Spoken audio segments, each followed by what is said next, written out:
Well, hi everybody. Hello and welcome. How are you all? It's lovely to see everyone.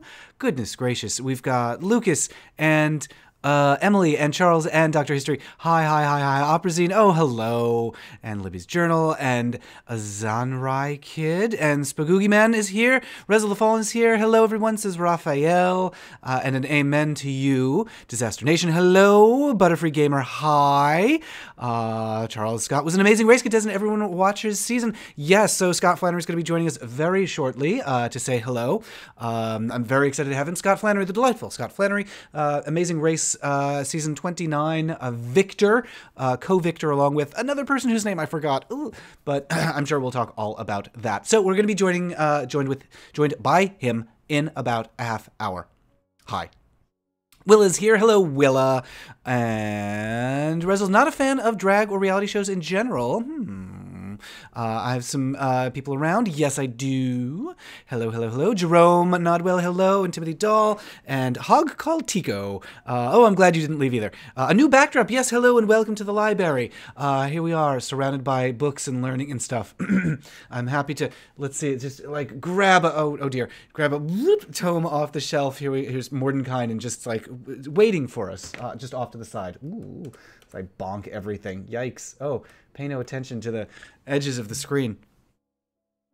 Flowerpunk says, oh, put link sources. I mean, yes, I can do that. Not a lot of people have asked for that, but if that's something that would be helpful, sure, I can do that.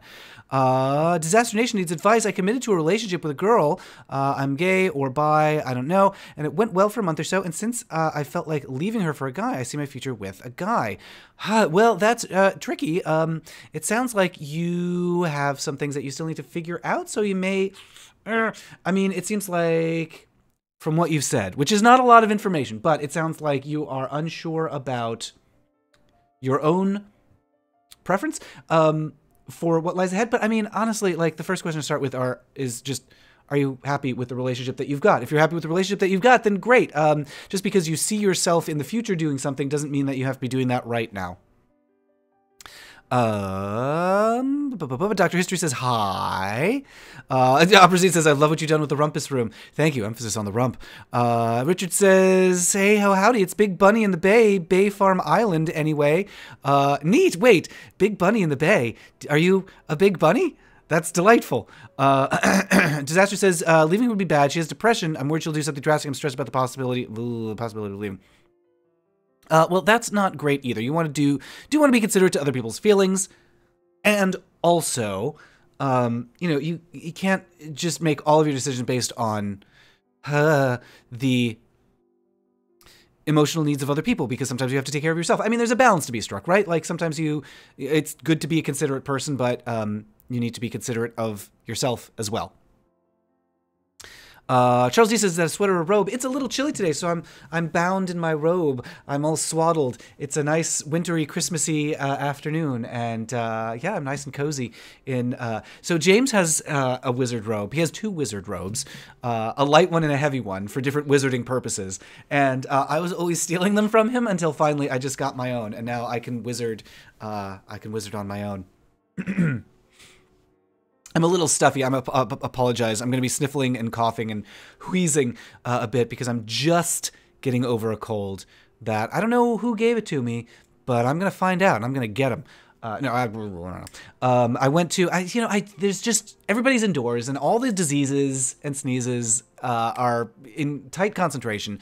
So I was at Ben de la Creme's holiday show. I went to Bottom 40, which was a party here in Seattle. I went to something else. I can't even remember. Did I go to Pig's Fly? Pig's Fly is another party. I don't think I got it. Well, whatever. The important thing is I'm just getting over a cold. Rezel says, I bought myself Dungeon of the Mad Mage. Now DM it as a second campaign. That is great. How are you liking Dungeon of the Mad Mage? It looks so good. Sorry to dive into deep D&D stuff so quickly, but Dungeon of the Mad Mage looks great. Basically, you're just going deeper and deeper and deeper into this great dungeon with all kinds of monsters and weird story going on. Lots to keep players busy with. So Dungeon of the Mad Mage puts a lot of pressure on the players to come up with story and do roleplay and figure out who people are and what they're doing in this dungeon, how they got down there.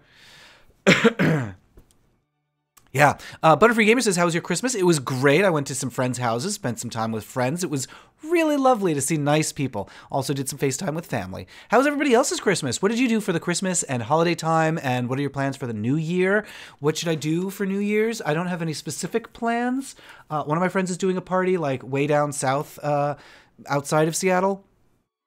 So I might go to that, but I'm maybe it'd be nice to just sit around and watch something. When I was growing up, for some reason, it was a tradition to watch the Three Stooges on New Year's. I don't know why. I have no idea what that was about. But as a family, we would just watch Three Stooges marathons. I don't know. I can't say that that's very tempting for me right now. Richard and Tracy says, I am a big bunny. That's delightful. That's the spirit. Me too. Disaster says, thanks for the tips. Love your channel. Thank you. Were you able to find Rock, says Raphael? No. And if anybody has any advice, I would be very grateful. I am looking for a season 1 episode of the TV show Rock, R-O-C, on which they have a gay wedding. It's the first, apparently, allegedly, according to my sources, it is the first gay marriage depicted on television. But I can't find the show anywhere. That's not true. I can find it for $70. I can buy used DVDs of it for $70 on some website. But I'd really rather not spend $70 on this one half-hour episode. But if that's what it takes, that's what it takes. Anyway, so if anybody has any advice for where I can find rock, I mean, I'm willing to pay something for it, but 70 seems a little steep. It's a last resort. Fine, I'll do it. But anyway. Yeah, so I looked at the Museum of Television and Radio, and they don't have that episode. I looked at like this Fox archive. They don't have the episode. I know it's on tape somewhere deep in a library, but it's not available to the public. Libby says, if you're actually worried that she'll hurt herself,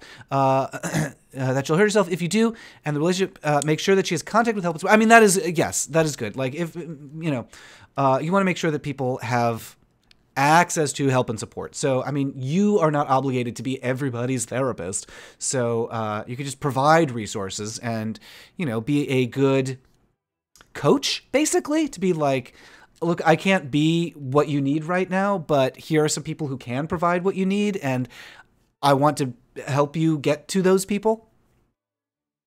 Yes, I'm one of the mysterious blue wizards, says Charles D. Yes. Oh, blue wizard needs more... What is it? Blue wizard needs more power? Is that the line from the Beast Man? James is engaged with something else. Are you too social to not get sick this time? It's true. I always get sick this time of year. Last year, I think it was from a bear party right before Thanksgiving, and I was just sniffling from Thanksgiving through to, like, May. But I think that was because I have a mold allergy. I've learned since then that I'm allergic to mold, and so now I'm taking Claritin and all that stuff to hopefully not make it quite so gross. Not animal tested says my New Year's plans are a bit up in the air. Oh, it's 81 degrees in Florida, says Otis Johns. That is too hot. Emily says, I've been viewing The Series of Paris. Are there any transgender men or women in the podcast?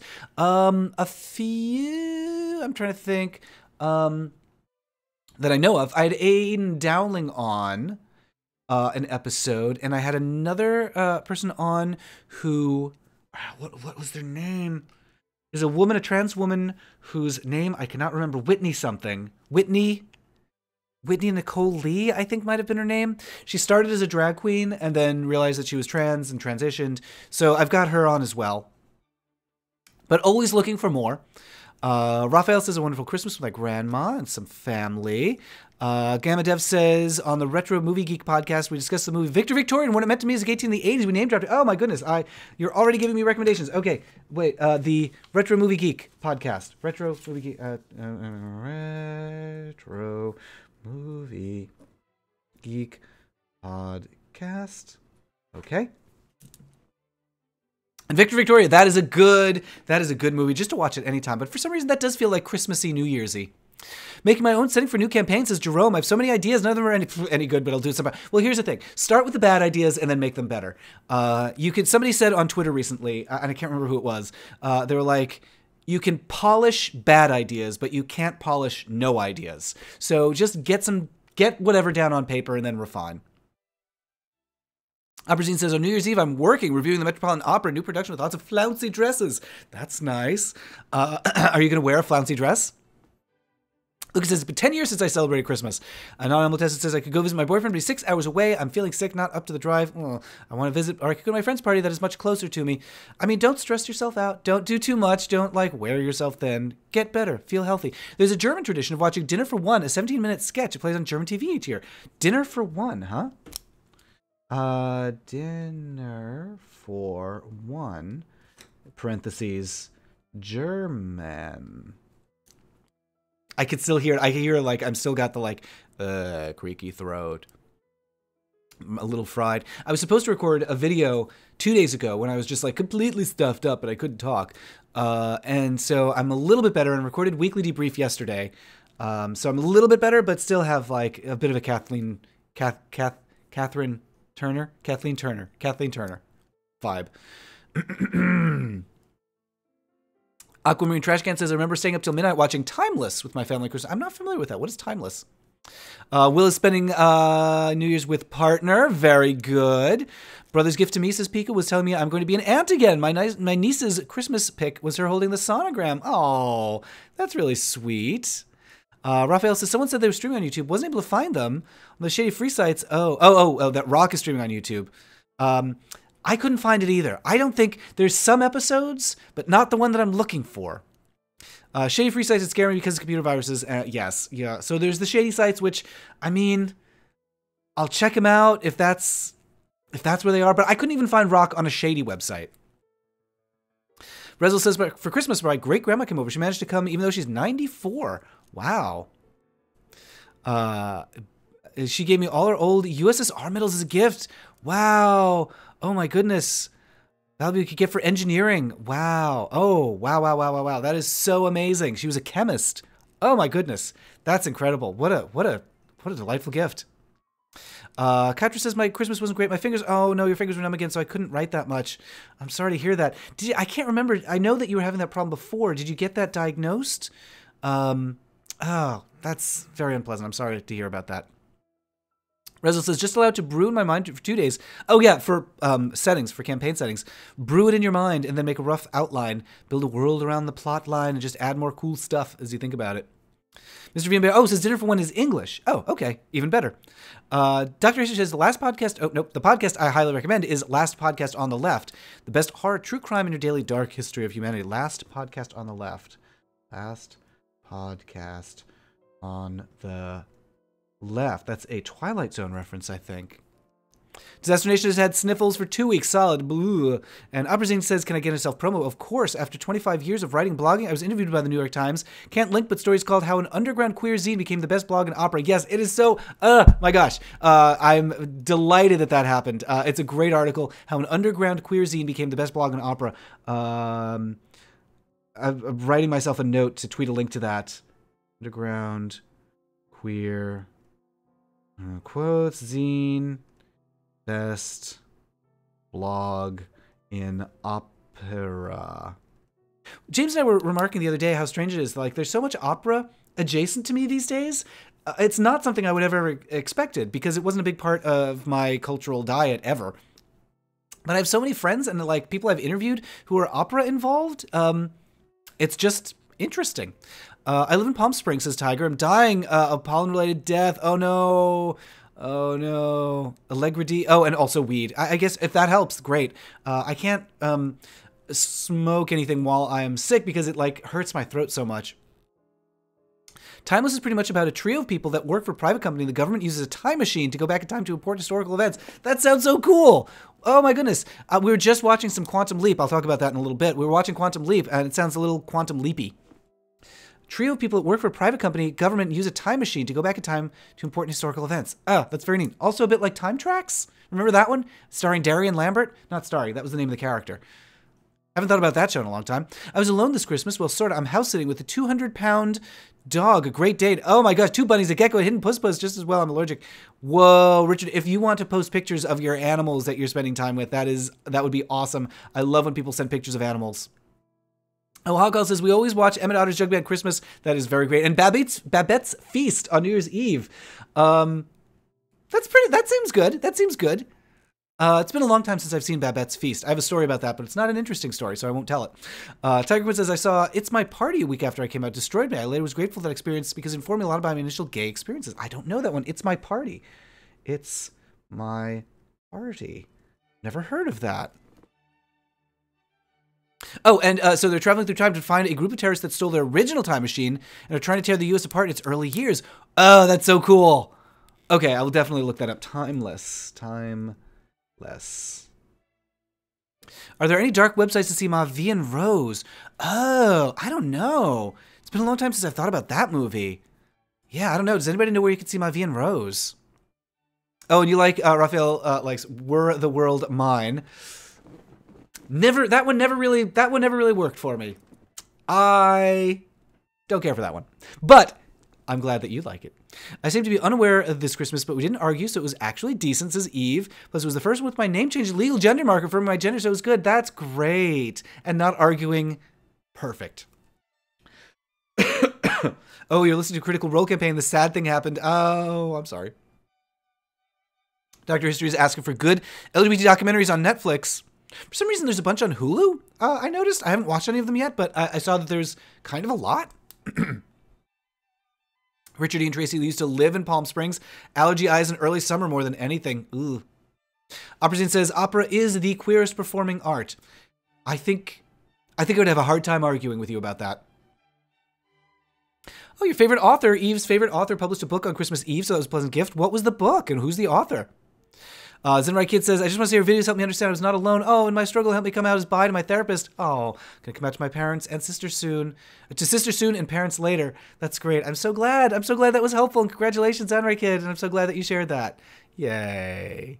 Stephanie says, I had a Christmas-themed one-shot with my D&D group for Friendsmas. I was a Sugar Plum Fairy. Oh, that's very cool. I like that. Rezel says, now a bit more than a half year, my relatives will come to ask me again, still gay, and after a positive answer, I fear of what will come. I mean, Rezel, I think the best thing you can do is have positive, affirming folks around you and also work towards being independent. So if you don't get the approval from your family, you don't need their approval and can live your own life. And that sucks. But yeah, I'm sorry that the family hasn't been better. Sinan Gardiner says, love your work, big fans of Queens of Adventure. Thank you. Have you ever read the books of Storm Constantine, UK-based sci-fi fantasy author in the 90s who always lots of queer characters? I will look that person up. Storm Constantine. What a name.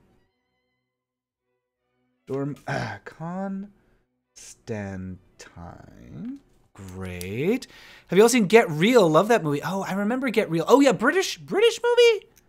Am I thinking of the right one? I think that's a British one, maybe? When We Rise, great LGBT movie. Yes. Charles D says, It's My Party appears to be a quasi-Peter's Friends with stars Stephen Fry. It's My Party as Margaret Cho. Oh, that does sound really good. Aquamarine Trashcat says, I used to plan to come out to my family on Christmas. The year I planned to do that, I ended up being dragged to my sister's house in Texas, which wasn't the safest. Yeah, maybe for the best. That didn't happen. Richard wants thoughts about The Magicians. I have not seen it, so everybody else tell me about it. Just a bit gay, says Alexander Hazard. 10th book in her Straight Guy series. Just a bit... Okay, it takes 10 books to get from straight guys to just a bit gay. And Opposite says, Storm Constantine would be a porn actor or character on The Young and the Restless. Tiger says, is the idea of supporting a group of gay friends mostly pushed in the 90s indie gay movies a myth? It's pushed so hard in so many movies, you needed a gang. I don't think so. I don't think that's a myth. I mean, it depends on where you are. I'm fortunate to be in a city, and I mean, I will say I spent this Christmas going to 2 separate parties with lots of supportive gay friends. So, I mean, it's not a myth to me. Good folks and good company and everybody being cool to each other. So, yeah, I think it's for real. Even more important in the 90s, too. When it was harder to find that. Aquamarine says, I ended up coming out to my dad and aunt this year. My sister outed me to my mother, which wasn't the best. Oh, dear. Megan says, I recently watched Rocky Horror Picture Show for the first time. Really enjoyed it.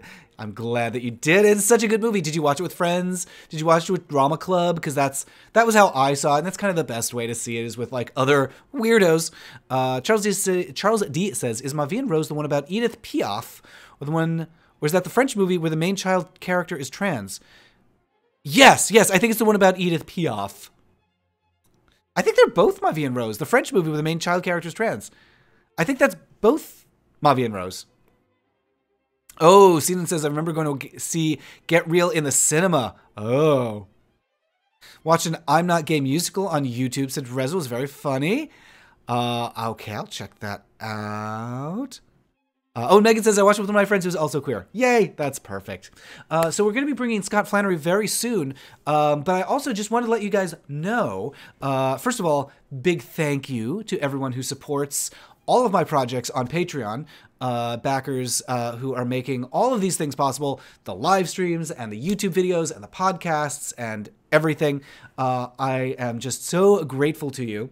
So head over to patreon.com/MattBaum if you'd like to pledge $1 or more a month on Patreon. You get some rewards, and we're going to be changing some of the rewards. We're going to be adding more. Everybody's getting more stuff starting on January 1st. So if you pledge now, you will be included in all those new extra rewards on January 1st.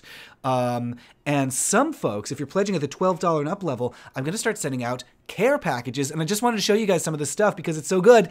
I'm going to be sending out in the mail real physical, you can touch it stuff. I'm getting postcards. Here's a postcard. It's very shiny. It's a Sewers of Paris postcard with a croissant on it. Look at that croissant. It's got a little, let's see. It's a little too bright for you to see, but it says the Sewers of Paris, and it says croissant in the corner. It's so washed out you can't even see it. I've also had Sewers of Paris stickers made up, little shiny Sewers of Paris croissant stickers that you can take and stick on things, because that's what stickers do. Got lots of these little guys that I'm going to be sending people. So that's for folks who are pledging at 12 and up. I also got Culture Cruise stickers. Wait, that's not one. There it is. So little Culture Cruise stickers right there to stick on your body. I'm doing temporary tattoos of these, so you can like actually put a little temporary tattoo of Culture Cruise on your arm. And bookmarks.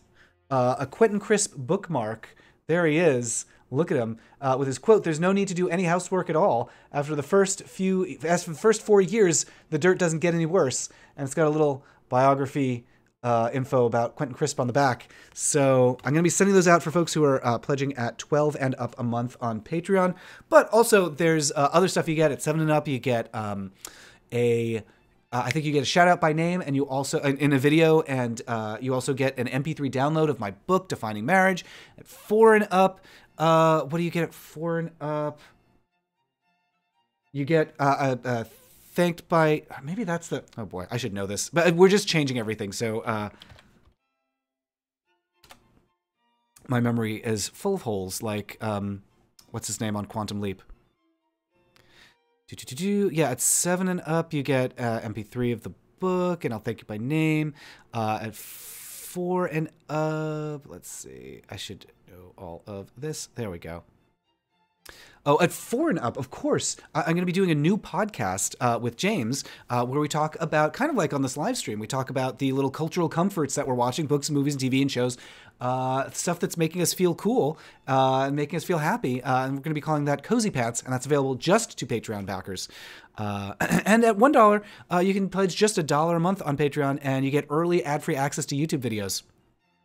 So lots and lots and lots and lots of stuff for patrons coming up soon. Yay!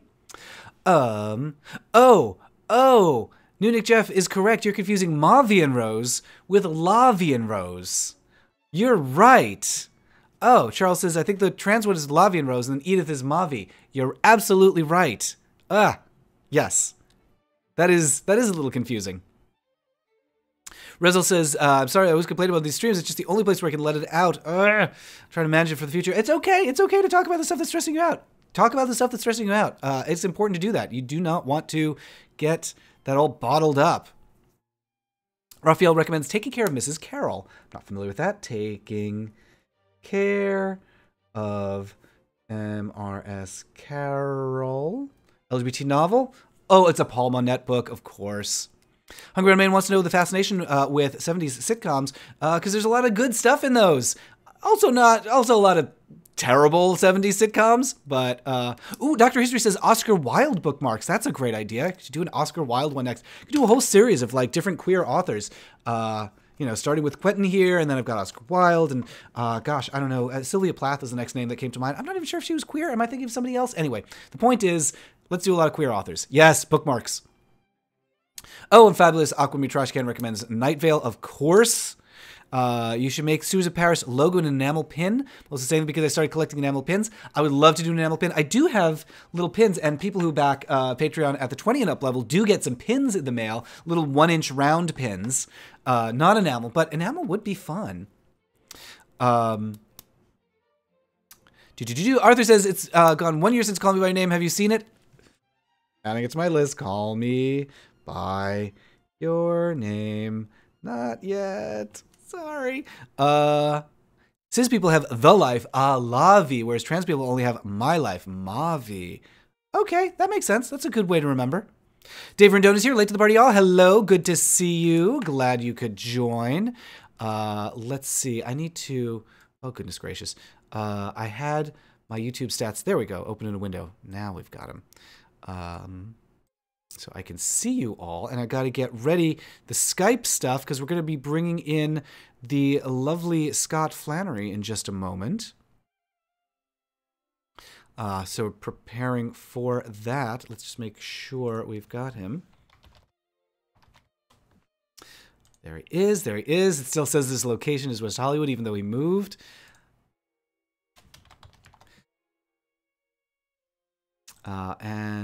Just waiting for him to accept the request. So Scott should be joining us in just a moment or two. Crimson Sage says, I'm back, and boy, have things changed. Are you talking about like my backdrop, or have things changed for you? Matt Baum is Live is a great name for a cabaret show. I don't hate that. Oh, and Carlos All Right says the Orbiting Human Circus of the Air is a gay main character. I haven't listened to that one yet, but I know that's the same folks who do Night Vale. Hungry on Main says, can you recommend a good gay movie that is not another romance drama? I mean, oh gosh. I mean, that's a lot of my recommendations are gay romance dramas. I mean, Rocky Horror. We were talking about Rocky Horror earlier. I don't know if that's exactly gay, but it certainly is queer.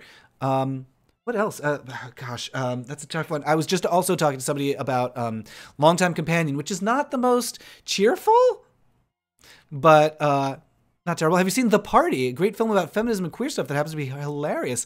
Okay, so different The Party than I'm thinking of, because there's a Peter Sellers movie called The Party that I love. It's a great movie, but I don't think it's the one that you're talking about. The Party.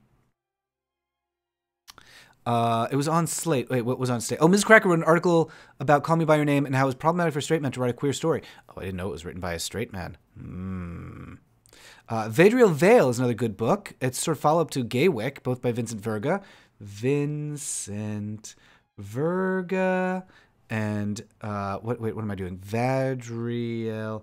I think that's been recommended to me before because it sounds kind of familiar. And Gaywick has definitely been recommended to me. Recently found out the Queen of Okamas in One Piece is based on the main guy from the Rocky Horror Picture Show. Oh. Frankenfurter? Do you have a new date for the livestream Queens of Adventure yet? Not yet, but we are going to be meeting up with the Queens tomorrow, so that may come up, and we may do some planning about that tomorrow. I love the 70s TV references. Billy Crystal on Soap. First time I remember open discussion, says Joy. Yes, Billy Crystal on Soap. Yes. Crimes of Grindelwald would be a gay movie if the people behind it didn't chicken out. That is frustrating. Yeah. Oh, Scott is re-downloading Skype right now. So I'm just letting him know. Okay. Ready when you are.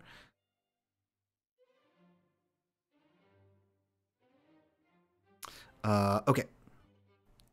So Scott should be joining us soon. He just needs to. This is the problem with doing things via Skype. Like it's very reliable, but nobody uses Skype anymore. So there's always this like slowdown of like, oh, whoops, sorry, I got to remember my password. Oh, whoops, sorry, I got to remember like how to download it. Oh no, it doesn't work anymore. Oh no, somebody hacked my account. But it always works is the thing, which is why I always direct people to Skype. Yeah. Oh, Rich O'Brien was the character. Okay. Something I see a lot with adaptation of the story of Lizzie Borden, often depicted as gay. Huh. I haven't noticed that. Although, also, I have not looked at a lot of depictions of Lizzie Borden.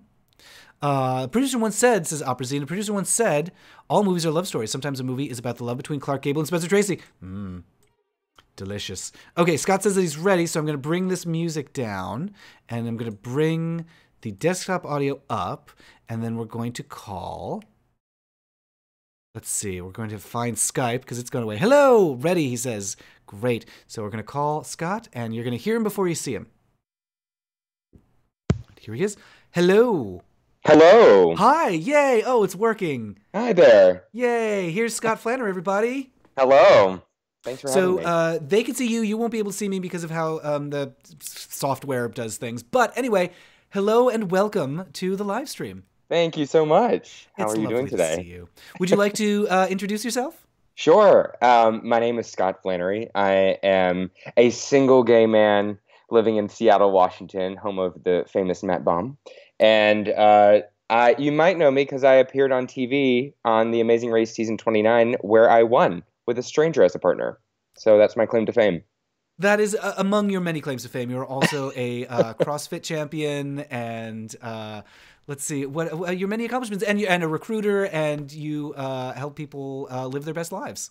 Oh my gosh, I love how you got to put in like the nice things about me. Yes, those are all true as well. Thank you so much. Majestic beard too, and on in the chat, Andid just has a cozy little bear emoji for you. Oh, thanks. Hello, Scott, says Raphael. Hello from Jerome and Spagoogie Man and Eve and Crimson and Rezel and everybody. Well, I love that. So apologies for my tardiness, but thanks for the hellos. So, hi. So, usually we have been careening from topic to topic. But generally speaking, on the live streams, we talk about the books and movies and TV and everything that we've been obsessed with. So, what's been keeping you busy lately? Yeah, so I was thinking about this podcast, and I'm like, oh my gosh, this is a perfect time for me because I'm ingesting a lot of LGBTQ media right now. And so I'll start off with books because I am a closeted introvert, so I like to read a lot. Mm-hmm. And one of the ones I'm reading right now is called "This Is How It Always Is." Have you Okay. heard of it? No, I'm not familiar. I'm putting it on my list. Okay, it's amazing. Apparently, it was a bestseller in 2017. But essentially, it's a fiction book about a child growing up in a very supportive family where he is born as a boy, but knows when he's, I think, 6 years old, if not younger, that he is truly a woman or Mm. truly a female. And so the book is navigating through how this child knew who his truth or who he really was to begin with, and he's educating his parents and his surroundings on what how it is to be trans and grow up trans. I'm Okay. only halfway through, but it's really good. The way it's written is very interesting because I don't think I've been introduced to a character, a fictional character, in a way that they've been so true to themselves so early on in their lives. Mm. So I thought that was pretty groundbreaking. Yeah, it's true. It's often like the early. I mean, there's a mix, right? Because early in your life, you're like, there's a lot that you have to learn about how to be a human being that often takes like some decades. But also looking back at like your early days as a kid, often you see the stuff that you're like, oh yeah, I've always been that person. Mm-hmm. Mm-hmm. Exactly. And I don't know if a lot of LGBTQ people feel that way, but I do. I think it was around preschool when I was playing house with another boy who ended up being gay as well. Hmm. So it's like when you can think back to things that you did when you were younger and you intuitively knew who you were, you just didn't know how to articulate it. I definitely like have there's a photo of me as like I'm 5 years old and it's my Halloween costume is a flower. I'm just dressed up as a flower. It is the gayest thing. And looking back, I'm like, oh, that I just knew somehow it was just in my DNA from an early age. Well, it is in our DNA, right? I Yeah. think it's adorable when we can look back and laugh at it. But in the moment, you're like, wait, can I be this? Can I be this person? Yeah, it's true. Oh, Crimson Sage says, what's the name? It's This Is How It Always is the name of the book. That's correct. Yes. Yeah, I mean, do you have that like looking back on like in your past, do you have like those oh, I was a real gay kid moments? I mean, Oh, obviously you were like playing house with that boy. yeah. And I think outside of that, I really didn't. Oh my gosh, I'm about to say I didn't really do anything that gay. And then here I am about to lie to you. My parents were here for Christmas, and my mom goes, "Do you remember when you used to play with my Barbie?"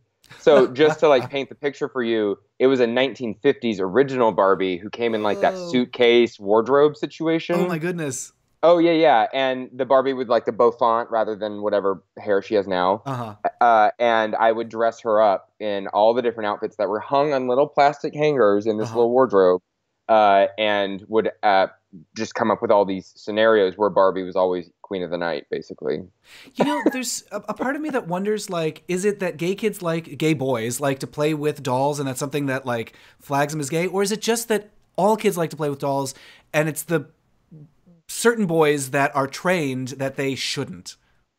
That's an interesting question. I think, man, I guess it could go either way. Speaking from my own experience, if you put who's the GI Joe? If you put Hmm. a GI Joe in my hands, I probably would play with it. But there's something fascinating to me about this Barbie had actual clothes. Hmm. Maybe that's really what it was I could dress up this thing and make it something else, and therefore explore my imagination.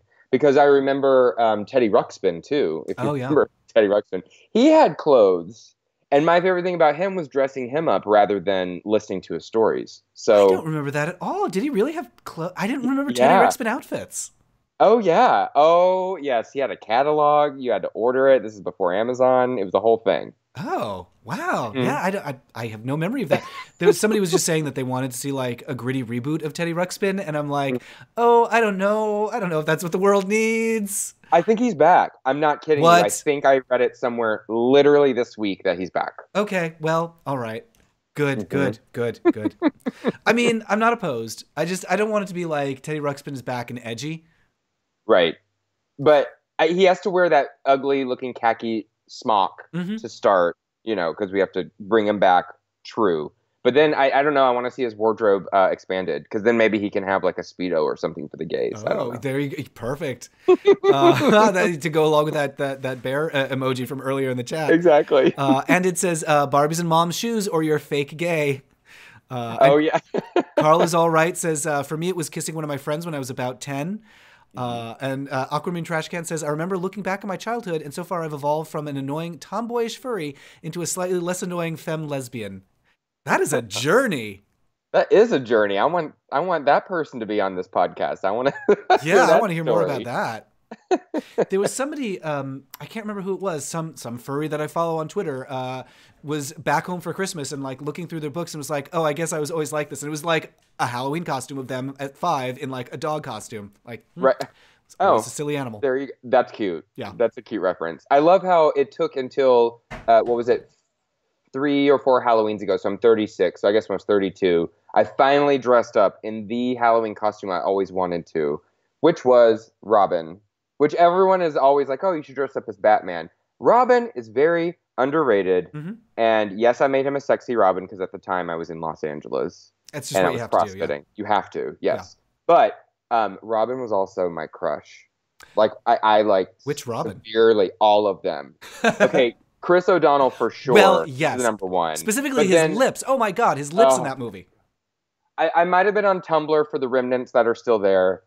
Literally last night, and Chris O'Donnell and Robin popped up, and I was like, I have never forgotten you. You are still exactly what I need in my life. But then Burt Ward, the original Robin for the 70s TV show, he was hot to me. And then literally the comic book Robin. And I guess I should preface with the traditionally the male version, young boy type look, because I know Robin's been female before and even androgynous or alien at some point, so he's gone through a journey. But yeah, it's true. You know that Burt Ward, I remember there being some story about him needing to basically tuck because his bulge was so prominent on the show. Maybe I'm making that up. Maybe I'm thinking of like one of the Supermans, but anyway, yes, let's say that's true. Tease me with that, because I'm about to go look up some old photos, because Burt Ward nowadays, don't Google that. Oh dear. It will throw off your imagination, and then you won't like Robin anymore.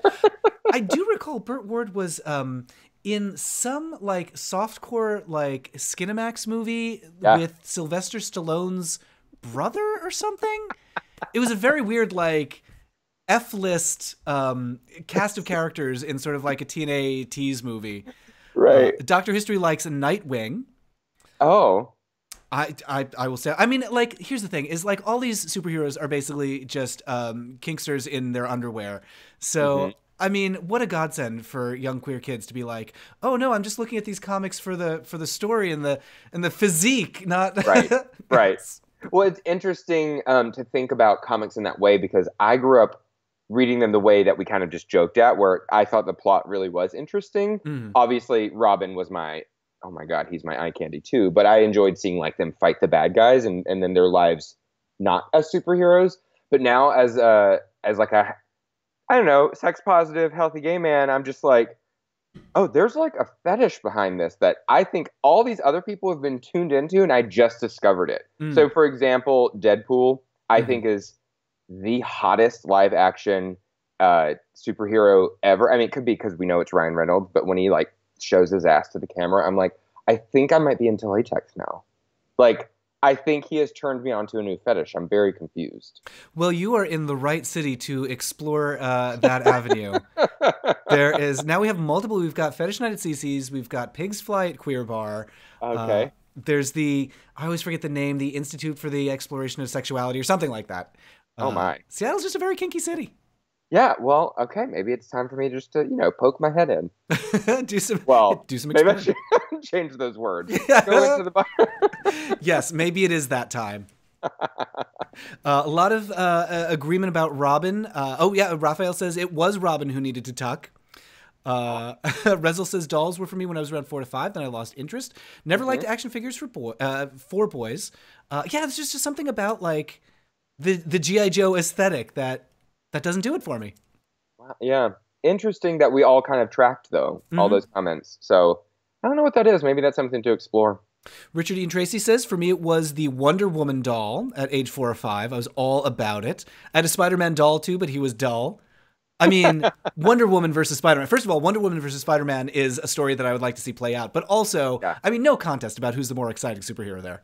Oh, totally. Although, let's be real, Spider-Man is very akin to Deadpool with his outfit. So I might be at the Spider-Man right for that one. Very form-fitting. Oh, and Hungry on Main says, I think Beast Boy from original Teen Titans and Finn the Human made me gay when I was younger. Oh, wow. With that? Do you know Beast Boy? So Beast Boy's deal is basically he's sort of he can make himself into a beast. He could become a creature. So there's a lot of like I don't know. I just interviewed Bolt, who from the Watch the Safe Word videos on YouTube about his affinity for Beast Boy and about like the mutability of the body, and you can change yourself and become something new. And there's something about that feels very queer to me as well. Yeah, interesting. I haven't heard of that one. I'll have to look it up. Beast Boy. Yep. From Teen Titans. Raphael agrees Deadpool is one of the best characters, especially when he's hitting on Spider-Man. He's got heart emojis, heart eye emojis. Rezel says, bolting muscles are the thing for superheroes and for me, but I started crushing on anime characters. And Charles D says, the detail about the tucking of Robin is one of the biographies of Burt Ward or Adam West. Now I have to read books just to get to that sentence, but I'll do it. I want to hear all the details about a tuck from Burt Ward. Well, add that to your reading list. And so you said like you're doing a lot of reading right now, which is delightful. I am. And, I'm joining a gay book club here in Seattle. It's already going on. I don't know if they have an official title, but the meeting I'm going to is in January, and we're reading Tranny. Oh. So have you heard of that book? No. Oh, controversial, provocative title, though. I know. I didn't say the title. Hold on. For those who are watching my camera, they're going to be like, he's walking around his place. But I wanted to get the exact reference for the book, and now I can't find it like a good podcast guest. Just kidding. Here it is in my hand. It is Tranny, Confessions of Punk Rock's Most Infamous Anarchist Sellout. Boom. Wow. And it is it's by Laura Jane Grace. I did not know who that person was. Hopefully someone in the chat does. And it's about, this punk rock artist who is transgender and their journey. Wow. So is it an autobiography? It or memoir, I guess is the word using nowadays. But yes. Okay. I mean, I just started it, so I'm fearful that I can't tell you much about it. But what I can tell you is it's very well written so far. And the pieces I've read is how and forgive me, I'm trying to make sure. So when she was born a boy and discovering how she knew she was supposed to be a woman. So that I'm at that point now. So she was also pretty young, trying to put on her mother's dress when their parents were out for like date night, and decided that she wanted to be more goth because it allowed her to dress in ways that were more feminine without it being questionable. Right. So. Oh, that's a good point. Yeah, there's a lot more fluidity, I guess, when you're, I mean, in a lot of subcultures, but particularly in goth. Mm-hmm. Yeah, it's almost like when you say that, and when we talk about it, I think of RuPaul when he started, because he didn't start as a drag queen, he started as an androgynous performer. Right. That then morphed into what he is today. Huh. We've got some confirmation in the chat that Burt Ward's junk was on the show despite effort, even the photo on his Wikipedia page. So good to know. Good to know we're still on that. So I only have to go to a Wikipedia page? Thank you so much for that info. Just a Wikipedia way. They're doing the Lord's work over there. I appreciate you all. Let's see. And Dr. History says Nightwing was rated to have the nicest butt in all DC Comics. They had a comic cover for one issue of the comics and then a poll, and it resulted. The result of the poll was that Nightwing had a nice ass. Nice. I love these facts. This is great. Oh, and Not Animal Tested says it's the singer from Against Me, which I'm familiar with the band. Okay. But I don't really know the music. I know the name. Okay. I actually, and forgive me, I'm not a fan of that type of music, so I did not know. But I'm glad someone in the chat room knew. So if you want to read, it is a good book. And Aquaman Trashcan says, my first crush, so basically comparable to your Robin, was Lapis Lazuli from Steven Universe, Lapis Lazuli, which discovered only a couple months before I realized that I was, gasp, a homosexual. I mean, speaking of goth, I mean, I wouldn't exactly call her goth, but she does, like, Lapis has a very, like, she's a serious femme, I would call her. Okay. I like that. I've never heard of that subtype before. Serious femme. Serious femme. Let's see. And Colin McGee says, I can recall a lot of things that I now realize were not very cishet. I can't believe it took me as long as I did to piece everything together. Just had to educate myself. Agreement from Rezel about Nightwing's ass. So, nice. Good. Let's see. Carl's All Right recommends a short story by a trans woman in prison who did surgery on herself. Oh, my goodness. Stop it. Graphic but informative. Okay. Wow. Carl, tell us what is the name of that? Wow. Oh, and Charles D. recommends Burt Ward's biography, Boy Wonder, My Life in Tights. I wonder if he's selling those tights. Sorry, I didn't help me. Let's see. Dr. History says, I need that book, Scott. So, yeah. The title, it is a difficult thing, is a difficult title to say because it's so provocative, let's say. Tranny. We'll put that in quotes. Tranny is the name of the title as spoken, I guess, by a trans person. Yes. So that is not a word that is coming out of my mouth so much as I'm amplifying the title of another person. I know. I was saying the same thing as I was debating whether to tell you I was reading it because of the title, but it is the title of the book, and let's talk about it. All right. Do you have, so we're here in the midst of, sort of intra-Christmas and New Year's. Do you have, wintry holiday week traditions, stuff that you like to watch around this time? Well, I do like to watch RuPaul's All-Stars whenever it comes on. Okay. So I haven't followed the season super closely, but, what are your feelings? You have problems with this one? Is that what you said? So here's the thing. I watched last night's episode. It's the first episode of the season that I've watched, and I was with friends, mutual friends. Jason and Jordan are visiting Seattle right now. Oh, hey. Yeah. So we went to watch it at our place, and they got me caught up. I feel like this season is too stressful for me because there's so many people on this season who seem to thrive on drama, and it's just not energy that I want to spend time with. Yeah, I can understand that. It's interesting because I was going to say one of the podcasts I'm listening to is Race Chaser, which is Alaska and Willem are recapping RuPaul.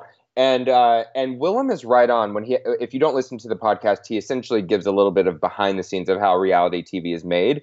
And, being someone who's been on reality TV, Amazing Race really isn't produced as much as others because there's so many variables. I mean, you're talking to the general public, so there's nothing they can really mastermind to make someone win above someone else.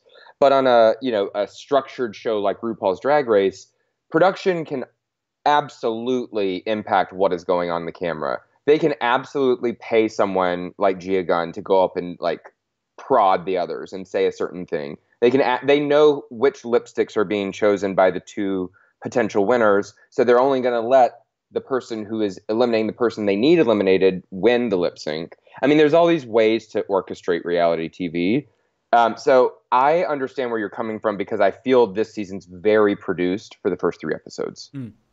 Yeah, and particularly the casting of it. There are a lot of people who seem eager to perform for the cameras, to perform reality show. That sort of, there's a particular personality that I often see on reality shows that just loves the attention and knows that bad behavior gets attention. Right. I know you're talking about Gia and of course Valentina, who I think a lot of people like, but I know she's hamming it up every moment she's on camera, and I just go, please just be normal. Which be normal in that context means just don't ham it up. There was a moment last night where Valentina smiled about something, and it was like a chilling serial killer smile that I was your smile is striking fear into my heart. Right. Was it last night's episode? Yeah. So I can't decide between Latrice and Manila because I'm fans of both. Yep. But was it last night's episode where they had kind of a heart-to-heart at the beginning where the OG's girl, drag has been elevated? It was last night's episode. Yeah. Okay, I hadn't been drinking, so excuse me. And that raw conversation is what I enjoy the show for. It's, some sisters hanging out and talking about drag as an art form and how it's evolved. Manila is my choice to win, but I'd be 100% happy if Latrice wins. Yeah, I'm fingers crossed, knock on wood. I love them both. They really feel like the mom and dad of the season. They do. And part of me just wants one of them to win just to put the kibosh on all this like drama that we're seeing. Yeah. Like they look at them. They are very professional. Yeah, Latrice had a moment. And of course they're going to show that because she is so strong. But no, she holds her own. She's classy and they need someone like that to win. Yep. Yeah. Oh, an interesting question from Rezel in the chat. And Scott, I would be very interested to hear your answer to this. Okay. So Rezel is based in Rezel. I can't exactly remember which country you're in, but you're in Eastern Europe. Rezel says, "Who is RuPaul? Is it just a name, or is it the start of a trend? What is RuPaul?" Great question. You want me to go for it first? Yes, please. Okay. So RuPaul is a famous drag queen in the United States. And actually, lucky you, I believe RuPaul's Drag Race UK is in 2019. Yeah. So stay tuned. But RuPaul Charles is the full name of the person, and RuPaul is actually the given name, so that is not a stage name. He is a man. He is a cisgendered gay man who dresses up as a woman, so is a drag queen, and just became famous because his brand of drag was very provocative when it first started. No one really knew what drag queens were. He was a radio show host and DJ, then became a talk show host, and so was kind of the public representation of drag. And so I think him, along with other icons like Lady Bunny and I'm thinking of the one from Trick. I'm forgetting her name, Coco Peru. Yes. And there are a few others, but these are kind of like the origin of drag. And so I just think RuPaul has become even more famous because she's had this reality TV show where, much like America's Next Top Model, they're finding the next best drag queen. Yeah, there was like a period in the 90s where RuPaul was just kind of everywhere. There was Supermodel of the World was like the big song that like put her in front of everyone. There's this great video of her at the I can't remember what year, 94 maybe, March on Washington. Like there was a big gay March on Washington. RuPaul's up on stage. She's wearing this sparkly outfit, giant hair, sparkly outfit, like huge American flag jumpsuit, talking about how queer people are going to take over the White House. And it's just so stirring and inspiring. I think that's one of the reasons that RuPaul is hit, is because she's real good at like making you feel great about yourself. Absolutely. And if you are not exposed to her, but you have access to podcasts, she has one called What's the Tea with Michelle Visage, which is her sidekick. And a lot of what you just said, Matt, about her being inspiring and thoughtful comes out a lot in her dialogue with her guests. And so for those who don't have access to maybe RuPaul's Drag Race, you can check that out. I will say, like, sometimes RuPaul's very Ru spiritualism it benefits from a little interrogation. I don't necessarily take everything that Ru says. I take everything that Ru says with a grain of salt. So, it's very easy to fall into the, like, it's very encouraging and uplifting and upbeat. But also Ru's from another generation and sometimes it comes off as a little dated. And, it's worth asking sometimes, do I really believe all of what this person is saying? I would say the thing about What's the Tea that sometimes I'm not quite there for is Ru and Michelle are very into like the cosmetic surgery and the Botoxes and like beauty treatments and stuff. And I'm like, yeah, treat your body nice and feel good about yourself. But there's not a lot of like just natural body positivity on the show. There's a lot of like change yourself, change your body. And I'm all for like, make yourself into the you that you want to see when you look in the mirror. But there's also like a lot of like, I don't know, there's this vibe of like, it's never good enough and you always need to be working on your appearance. That doesn't sit right with me. I never thought of it like that until you just said it. I kind of just not listen to those parts. I just wait for, that piece to be over, that segment. But when you're saying that, you're absolutely correct. And which is interesting coming from, someone like Michelle, who has said on that podcast she suffered from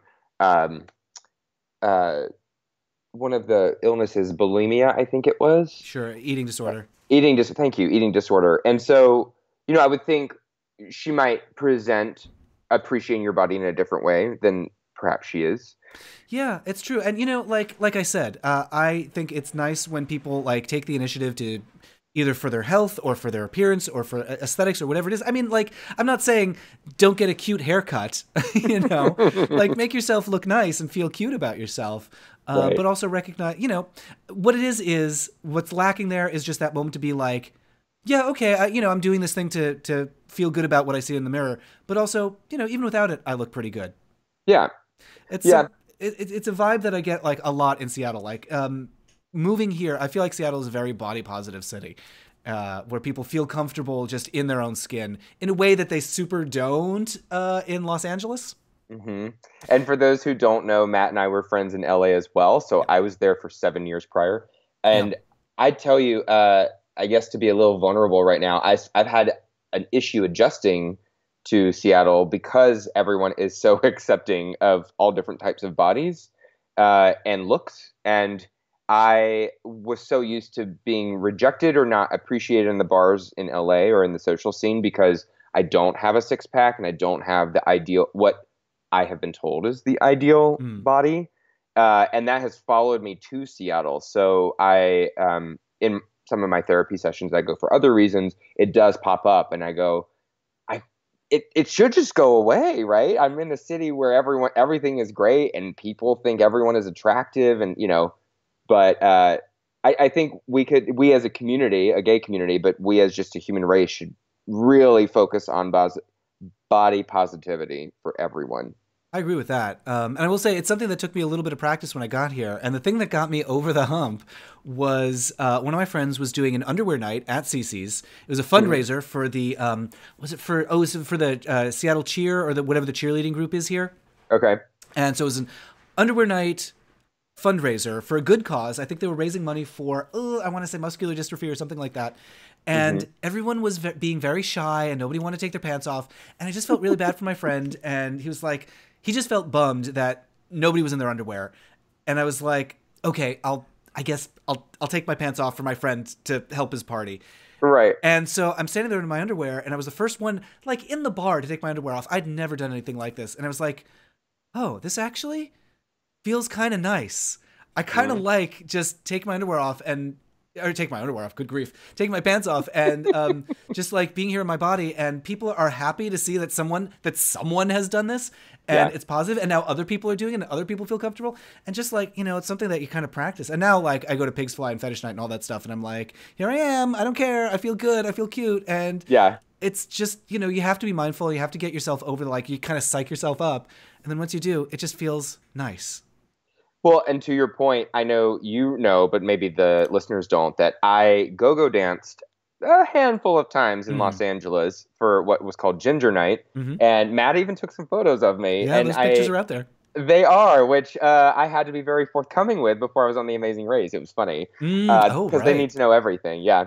What's Yeah. funny is in a background check, they said, "Were you in a porn?" Because we searched your name on like this very random database, Hmm. and apparently one of those ginger nights there was a prize of a dildo. I don't have no idea Okay. what that was, but they said you were associated with a dildo prize winning evening, and I went, "Okay, I was a go-go dancer. I have no idea what that is Oh my about." goodness. Well, good to know, I guess. So apparently it's out there. But no, I did that. I actually did that go-go dancing and really probably only 6 or 7 nights cumulatively. Mm. But it was to become more body positive for myself Mm. in Los Angeles. And the bar it was in, which was the Eagle LA was probably the most body positive bar in the city. Yeah. And it was my way, kind of like you just said. It's like strip down to your underwear and be like, you know what? This feels nice. I am very happy with who I am tonight. Hmm. Yeah. Yeah. And I just need to remind myself that I should feel that way all the time. Yeah. Recapture that feeling and just remember, like, you have it within you to feel that, like, that sense of pride about your body. And, like, you can conjure that up at any time. That's right. Let's see. So in the chat, we've got, let's see. Oh, Rezel Fallen is in Ukraine, but getting a degree in Austria. Nice. Excellent. Colin says, where can one watch RuPaul's Drag Race? I mean, it depends on where you are in the world, but I mean, there are illicit ways to obtain the episodes. You can also watch on Logo's website, I think. VH1 now. Oh, VH1, of course. Mm-hmm. And you can buy them on iTunes. Sorry. Oh yeah, on iTunes as well. Raphael says, I have issues with Valentina. She makes me feel like she should be in a padded room, although I know she is sweet. Thank you for agreeing with us. Yes. Hungry on Main says, is Big Frida a drag queen? I think Big Frida is something beyond drag queen. Yeah. Okay. I didn't know who Big Frida was until I saw the video of Big Frida, not knowing it was Big Frida. Mm-hmm. And then I think she goes by she was on RuPaul's podcast. And so then you got to hear about her story. I wouldn't consider her a drag queen. I think she's sort of post-drag. She's moved beyond, and she's just I don't know, like if everyone's like kind of floating around in a cloud of gender, she's like in space. Right. I would agree with you. But then again, our vocabulary is evolving. You know, we'll take Gia Gunn as the example of a female doing drag. So, who knows? Right. Yeah. I mean, the word drag is going to mean something different in 10 years. Yeah, because 10 years ago, it meant literally a man dressing as a woman or a woman dressing as a man. Right. For entertainment. Right. Not a cross-dresser. So it was like that was very simple. But now, yes, the definition has evolved. Charles D says, recommends check out Real Miss Coco Peru on YouTube. She goes to American department stores like Kmart, Walmart, and such, and they are hilarious. They are great. I love that stuff. Okay. Scott, when you were saying the drag queen from Trick, I'm glad you said Coco Peru because the first place my mind went was Tori Spelling. And but I was like, something's not right about that. Wait. I'm glad someone said that because I actually did not know Coco Peru when I saw Trick. And so if you've seen the movie, Tori Spelling's character has the exact same hairstyle as Coco Peru. Oh. So I thought the idea of Coco Peru was just a drag queen dressing up to make fun of Tori Spelling's character. And it wasn't until years later I'm like, oh, that's an iconic drag queen. Whoever did the hairstyling for that movie really fucked it up for me. Oh my gosh, yeah, you're right. They just happen to have the same hair. That's hilarious. Yeah. Oh my God. And we've got from Raphael a tip. Thank you very much, Raphael. I appreciate it. Wonderful. And asks, aside from Robin, was there another character that gave you flutters when you were young? When I was 4, I saw the show Man from Atlantis. I'm not familiar with that. I still remember I was in awe and shock not knowing what was happening. Oh, childhood. I mean, this is very sad for me. It was Dean Cain in New Adventures of Superman, and this year I got into a fight with Dean Cain on Twitter because his politics are not so good. It's a bummer. That's the worst. Yeah, it's the worst. Dean Cain and also Teenage Mutant Ninja Turtles.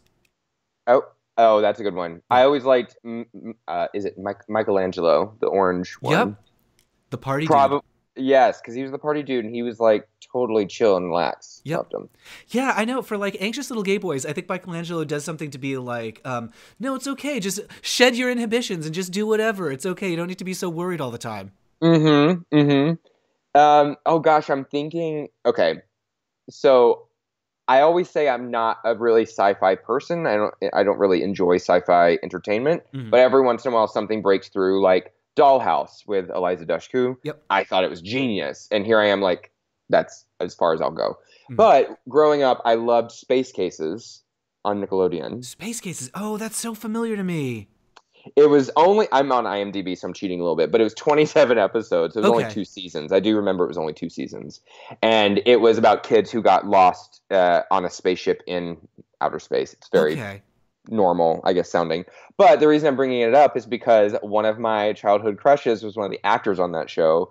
His name is Christian Eyre. He's a Canadian actor who has like done nothing since. But the idea was he was this. I forget what his. He wasn't human, so he was an alien of some sort. But he had these like spiral ears that could hear like from thousands of miles away, and he had long, flowy hair. But then he was built as like a tight twink. So, so I was like very confused. Oh, he also had a bulge. So if that maybe there's a running thing for me. A pattern is emerging. Yes. So just imagine. Oh, and he had superhero strength. So this guy who's very strong, big bulge, and flowy hair. Maybe I should have looked at Fabio. I don't know. But this actor was doing it for me. Okay, and it seems like age appropriate too. Yeah, yes, he was apparently the oldest on the cast, but Okay. he did appear as a teenager. So Gotcha. Okay, that's a good. I will look up Space Cases. It sounds a little bit like I don't know if this ever actually aired, but there was this pilot for a show called Brats of the Lost Nebula that oh, Jim Henson Company did. It was all like puppets in space trying to find their way back home, which I guess was also Voyager and like I don't know, Swiss Family Robinson. It's a lot of shows like that. mm-hmm. But yeah, okay. So it was like sort of a sci-fi, but like with a super powered, super strength twink. That sounds great. And of course, it was like very much elementary based because all the kids had like one superhero power, Mm, and when they put them all together, they could like beat the bad guy. gotcha. Okay, Yeah, so kind of X-Men, kind of yeah, Captain Planet, like all that yeah, stuff. yeah. Let's see. Oh, Colin McGee says, "What's an underwear night? That is a night where you just wear your underwear and nothing else." hmm And Parker says, since you're on the topic of Seattle, do you know any queer spaces that are available to people under 21? So I think there's an 18 and up night at Neighbors on Thursdays. I could be wrong about this, but it is at Neighbors. I just don't remember what night it is. It's hosted by Irene Dubois, who's a fabulous local drag queen. She's fantastic. I cannot recommend her highly enough. But yeah, there's an all ages night at Neighbors once a week. Nice. There's also Gay City, which is the just queer coffee shop down on Pine. Pine, yeah. I always confuse Pine and Pike. I think it's on Pine. Yeah. Anyway, yeah, Gay City, and they have like events and poetry readings and stuff. You might want to look at Jet Space, or no, Queer Space. They changed their name from Jet Space to Queer Space. Look at Queer Space magazine. They sometimes have events there. And Carl's all right says, I feel you. I don't go to gay bars in my city. Baton Rouge is just too much of a judgy spirit. Every time I walk into one, I get looks as if I'm not supposed to be there. I mean, that's all about just like finding the right place. Find the place that doesn't have the judginess, which is tough. It's tough. Charles D says, my first gay crush was more of a gay inkling. Marky Mark when he's interviewed and being photographed by Annie Leibovitz. Yeah. Back when he was Marky Mark, there he had quite a look. Mm-hmm. Oh, and Sinan says, one of my first crushes was Julian Sands in A Room with a View. Helena Bonham Carter's blonde love interest. There's a skinny dipping scene in it, which was hilarious. Oh, I'm definitely Room with a View. Yes. I'm literally making a list. I appreciate all of these. Clothing has become more than portable shelters, become a social construct. In the 80s, my policy was there better be shoulders under those shoulder pads as left at Albuquerque. And Hungry on Main asked if it was a bad dragon dildo. How dare you, Hungry on Main? Let's see. And everyone's saying, take it back. Let's see. Oh, we're scrolling. Sorry, I lost. Okay. Oh, left at Albuquerque like Lou Ferrigno as the Hulk. That's a good crush. I can understand that. When he was on Celebrity Apprentice, it kind of like blew it for me. Ooh, was he not so good? No. Oh. Well, we could appreciate him as a big muscle man. There we go. He's also in a a Hercules movie? No, Sinbad. He's in a terrible Sinbad movie. But he's still got the arms, so fine. Which I just found out, if you haven't watched Ellen's new Netflix special, she's doing stand-up for the first time in 15 years. Oh, right, yeah. Sinbad dressed her for her time on what was the talk show where she got to sit on the couch and talk to the late night host, Jim Carlin? I don't know. Wait. Ellen was on a talk show? So Ellen, the reason she became, famous is because she was the first female stand-up comedian to appear on a late night show. Yes, Johnny Carson, and he invited her over to the couch, which is like a big thing. Right. And wait, so Sinbad the comedian dressed her for that? Yeah, so she's doing her stand-up for Netflix, and she's referencing this point and shows the video, and her voice is different, and her attire is very like, I'm a lesbian in the 80s, but I'm not. Yeah. And she goes, and Sinbad dressed me, and then everyone laughed like it was a joke. She goes, no, for real. Wow. Okay. Amazing. Yeah. I definitely, okay, well, I've just put Ellen on Netflix on my list of stuff to watch as well. It's a very good hour, yes. That's fantastic. So the Lou Ferrigno Sinbad movie was actually like Sinbad the Sailor, not Sinbad the Comedian. But also, yeah, sure, let's see Lou Ferrigno and Sinbad the Comedian team up. A lot of enthusiasm. Krylo likes Space Cases too. Chanel 742 says, I remember Space Cases. Yes. Radu the Andromedan, says Shen.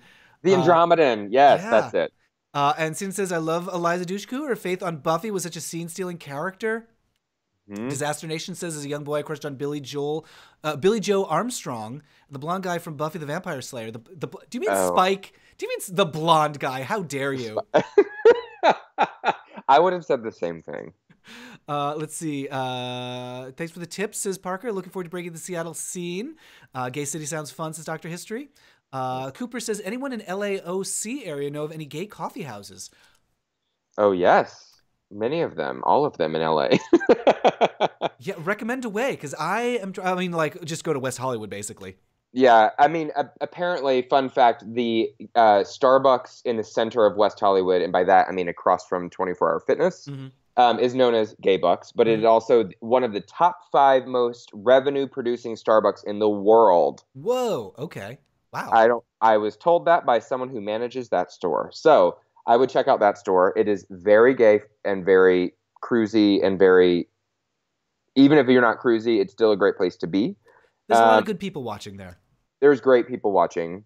And I would say in Los Angeles, too, in the Silver Lake neighborhood, Intelligentsia is a little bit more, if you're into like hipster, maybe NorCal feel, that is I would consider it a gay coffee shop as well. I think the name really sums up the vibe.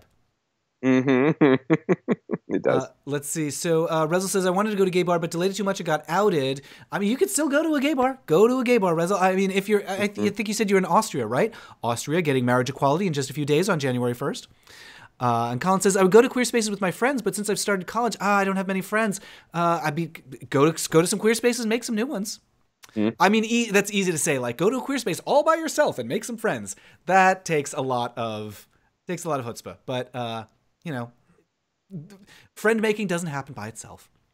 And Lord knows that's true. I am still only a year and a half into Seattle, and I'm still trying to figure out who my friend group is. And so my advice to those who are looking for gay friends is, it's the same as looking for a romantic relationship. Do the things that you really enjoy doing, because A, you're going to enjoy being there or doing that activity, and B, because you're enjoying it, your nerves won't be there, and you're going to be open to starting conversation with others. So yeah, that's a really good point about getting over that like shyness hump.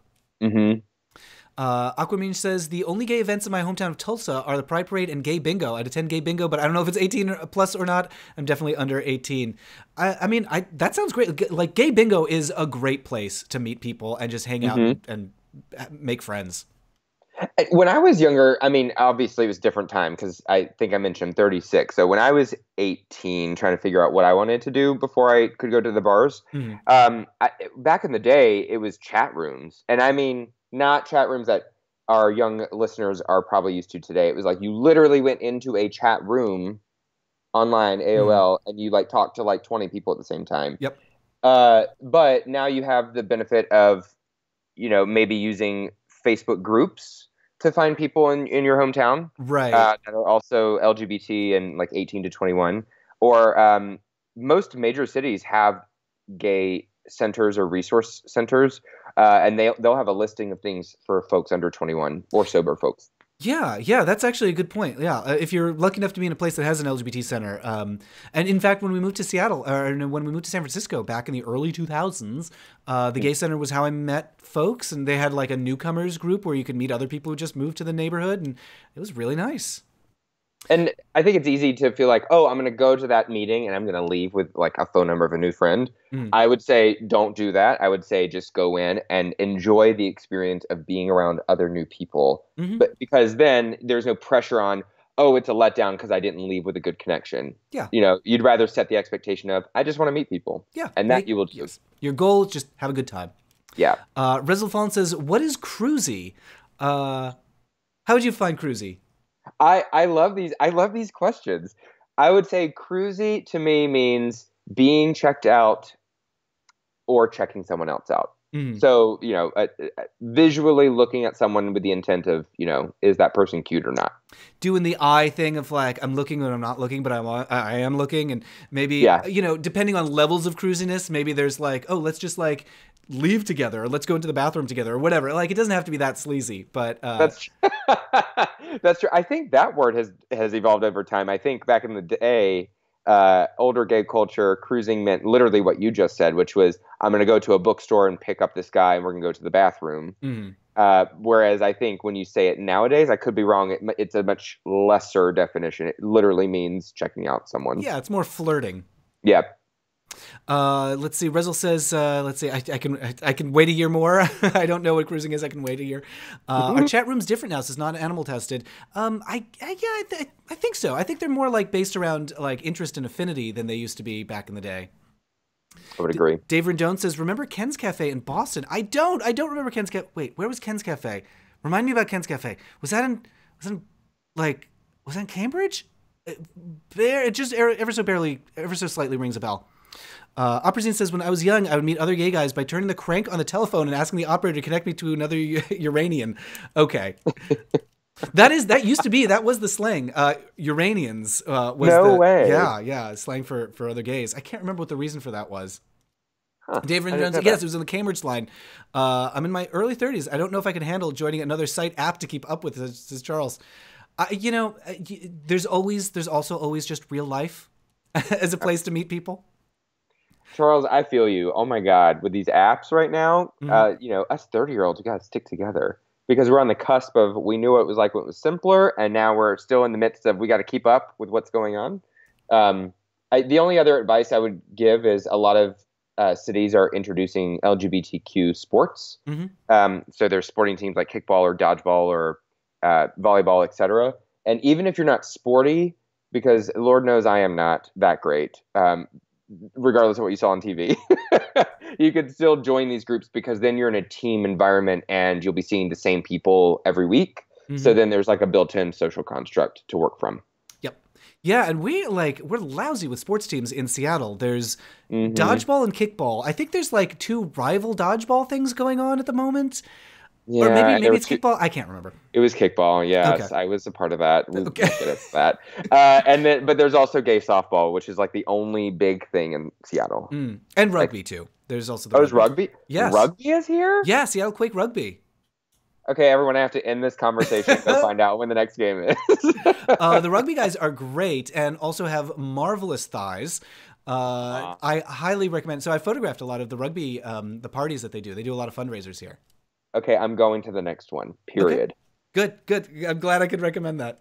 Wow. Let's see. Oh, Raphael says there's a bookstore in LA called Circus of Books. I remember Circus of Books in Silver Lake. Yeah. It's made after-hours cruising place.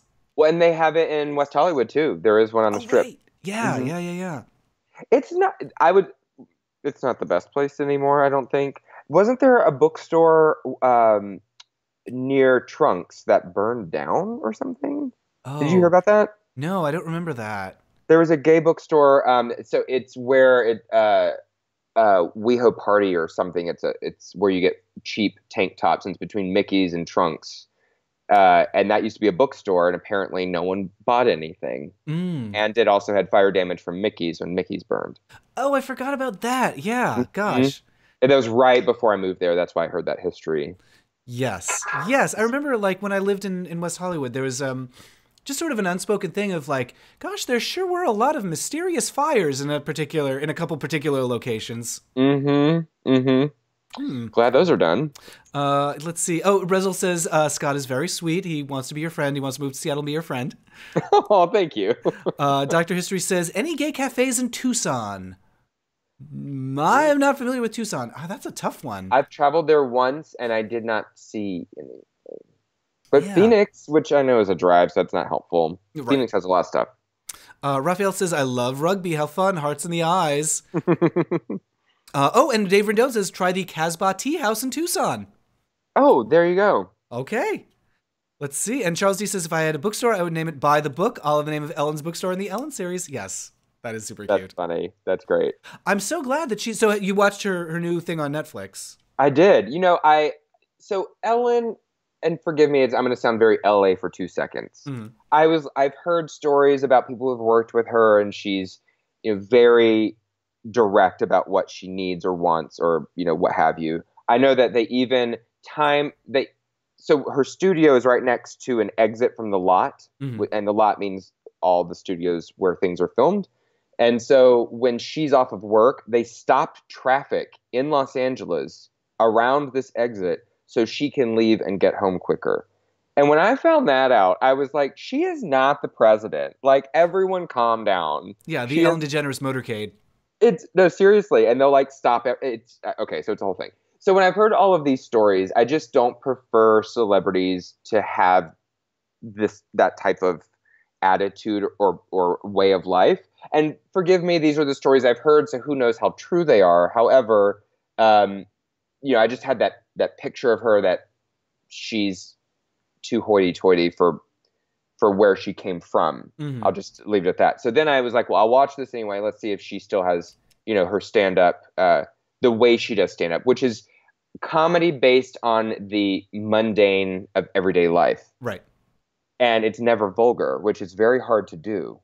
And I'm watching it, and it's funny because she does start with a nod to, I am a celebrity who has all of these things. Mm-hmm.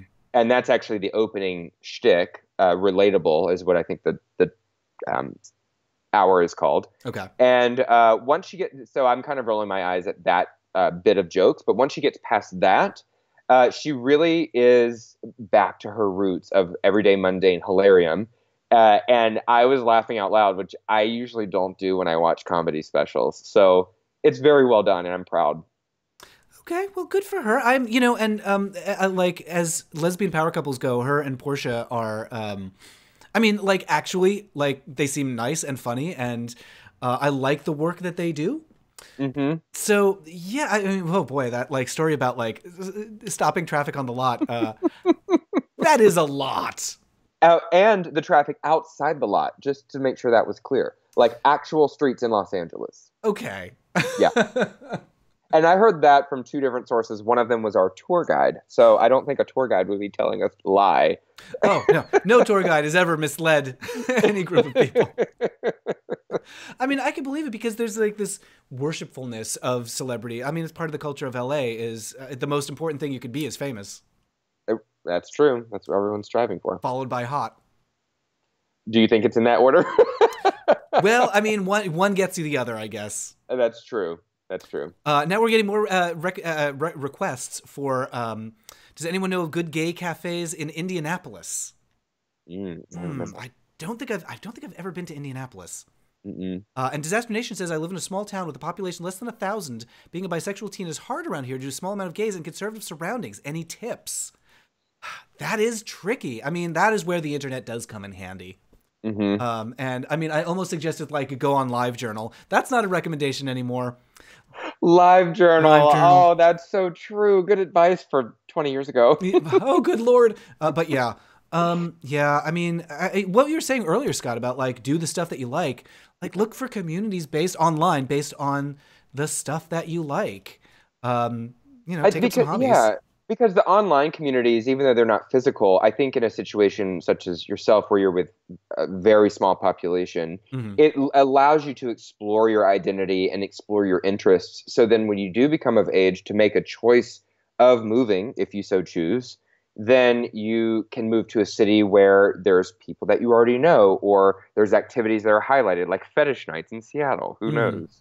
But I'm just harking back to the days when I lived in North Carolina, small town North Carolina, and I couldn't wait to leave. But I know not all people want to leave their hometown. So regardless of your situation, I would say online communities for sure. Yeah, that's a good place. And, honestly, like sometimes it can surprise you when you find like other queer folks in places that you didn't think they were. Like when I go back home to the little town in Connecticut where I grew up, I'll get on like Grindr or Scruff and I'll be like, oh, look at this. There's like all these people. Where was everybody back in the days before phones and apps and things?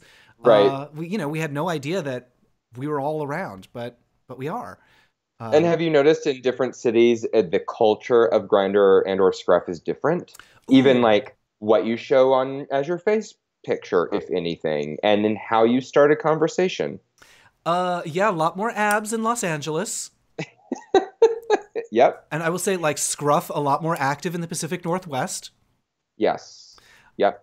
And also conversation, like I put in like a lot of nerdy references in my profile, and that gets a much stronger reaction here than say in other cities, because Seattle's a pretty nerdy city. So I mean, and that's another thing is like to find people through the culture that you like. I mean, that's kind of like the world that I live in, is like, let's talk about culture.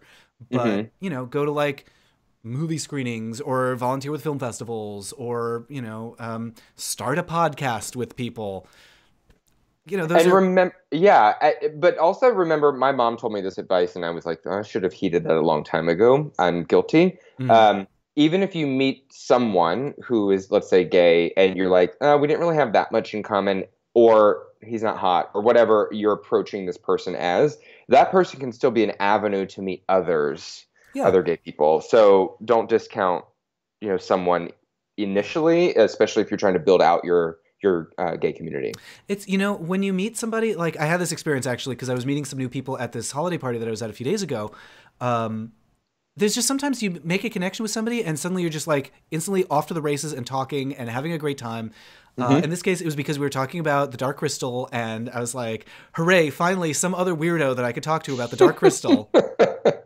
And they know all the names of the characters and the puppeteers, and we're just like going a mile a minute, like we've always been the best of friends. And you never know when that's going to happen. Yeah, you don't. I mean, I can't remember when I've ran into somebody like that in the past 6 months or so, but that's okay, because it will happen, and those are always the fun nights. Yes. You know, it's just it's a constant search. And I had the same feeling because, you know, coming from LA where there's just sort of a law of averages, like there's so many people in Los Angeles, it's easy to find people because there's just millions of them. And, you know, it's just, you know, Seattle's a smaller place. But then again, it's not that small. It's a major city. So it is a major city. Yeah. Let's see. Charles D says LiveJournal had a purge some years back with the most recent Tumblr purge. If you're looking for a place similar to LiveJournal, look into AO3. I'm not familiar with AO3. Is that like a blogging? Yeah, I don't know that one. Wait, no, I'm thinking of Archive of Our Own, which is a different community. Yeah, no, I'm putting that on my list too. AO3. Oh, I typed in AO3 and Archive of Our Own popped up. Oh, okay, so maybe it is the same thing. Yeah. It's just like combined in my brain. I think that's a fanfic website, if I'm remembering correctly. Which also like intense communities around fanfic. So like that is a great place to meet people. Yeah, and Left at Albuquerque says the real issue is that straights get to kiss under the bleachers. Gays are often a decade behind in their sexual development. Yeah, it's harder for us because we don't have as many like romantic movies in the mainstream and as many like, you know, gay dances and stuff like that. Yeah, you know, and to that point, whenever we do have gay media that is out there for mainstream and folks are like, oh, it wasn't good because it's not a representation of how my life is. I just want to say, hit the pause button. There are people who are not as lucky as, you know, the people who I'm around in major big cities where we have the abundance of different types of lifestyles. We just want America and the world to know gay relationships are normal and they are healthy and good. And, you know, I'm referring to Looking on HBO or Love Simon got some criticism. Love Simon, thank you. That was the other one. Yeah. You know, Love Simon, for what it was pretty amazing. Let's be real. No, it's not the best movie of the year, but what it did was move the notch forward on, look, you can be gay in high school and it's totally fine. You know, I think that's what we missed. Yeah. It's easy to, you know, I've had enough of complaining, and you know, I just like to focus on like, okay, this thing happened and it was good. Like Looking, I found a little boring, but I'm like, I'm glad it's out there. I'm glad it's there for the folks who like it. Not for me exactly, but hooray, another gay show. Like just thinking back 10 years before, like how desperate we would have been for a show like that. Yeah, we got our Queer as Folk. Which was even racy to this day. I've seen a couple episodes. God, that was on TV before Looking. Yeah. Let's see. Dr. History is looking for some gay mystery novels. And Brianna says, does Maltese Falcon count? Yes, it does. That's got Peter Lorre doing the infamous like cane in the mouth scene. That's very suggestive. Charles D says the writer of Where the Bears Are web series is a novelist who writes queer mysteries. I didn't know that. Oh, Where the Bears Are is great. A lot of enthusiasm for Dark Crystal, so I'm glad to see that. Maybe we'll do a live stream just about the Dark Crystal at some point. Let's see. Mastodon. Oh, Mastodon, Terry recommends, which I haven't gotten into, but I know that's a social media that's LGBT friendly. Tommy L says, hi, just got out of the Revised Company on West End. How is Revised Company? That's with Mel from British Bake Off, right? How was Company? Yeah. Let's see. Oh, and Fabulous Aquamarine Trash Can says they're doing a Heroes of Olympus fanfic. That's fantastic. Rezel has to take off, has a headache. I hope you feel better, Rezel. Thank you for joining, and we'll see you at the next live stream, which is in January. It's the second Saturday in January, which I can't remember what the date is, but it's happening. It's all happening. The 12th, January 12th is the next live stream.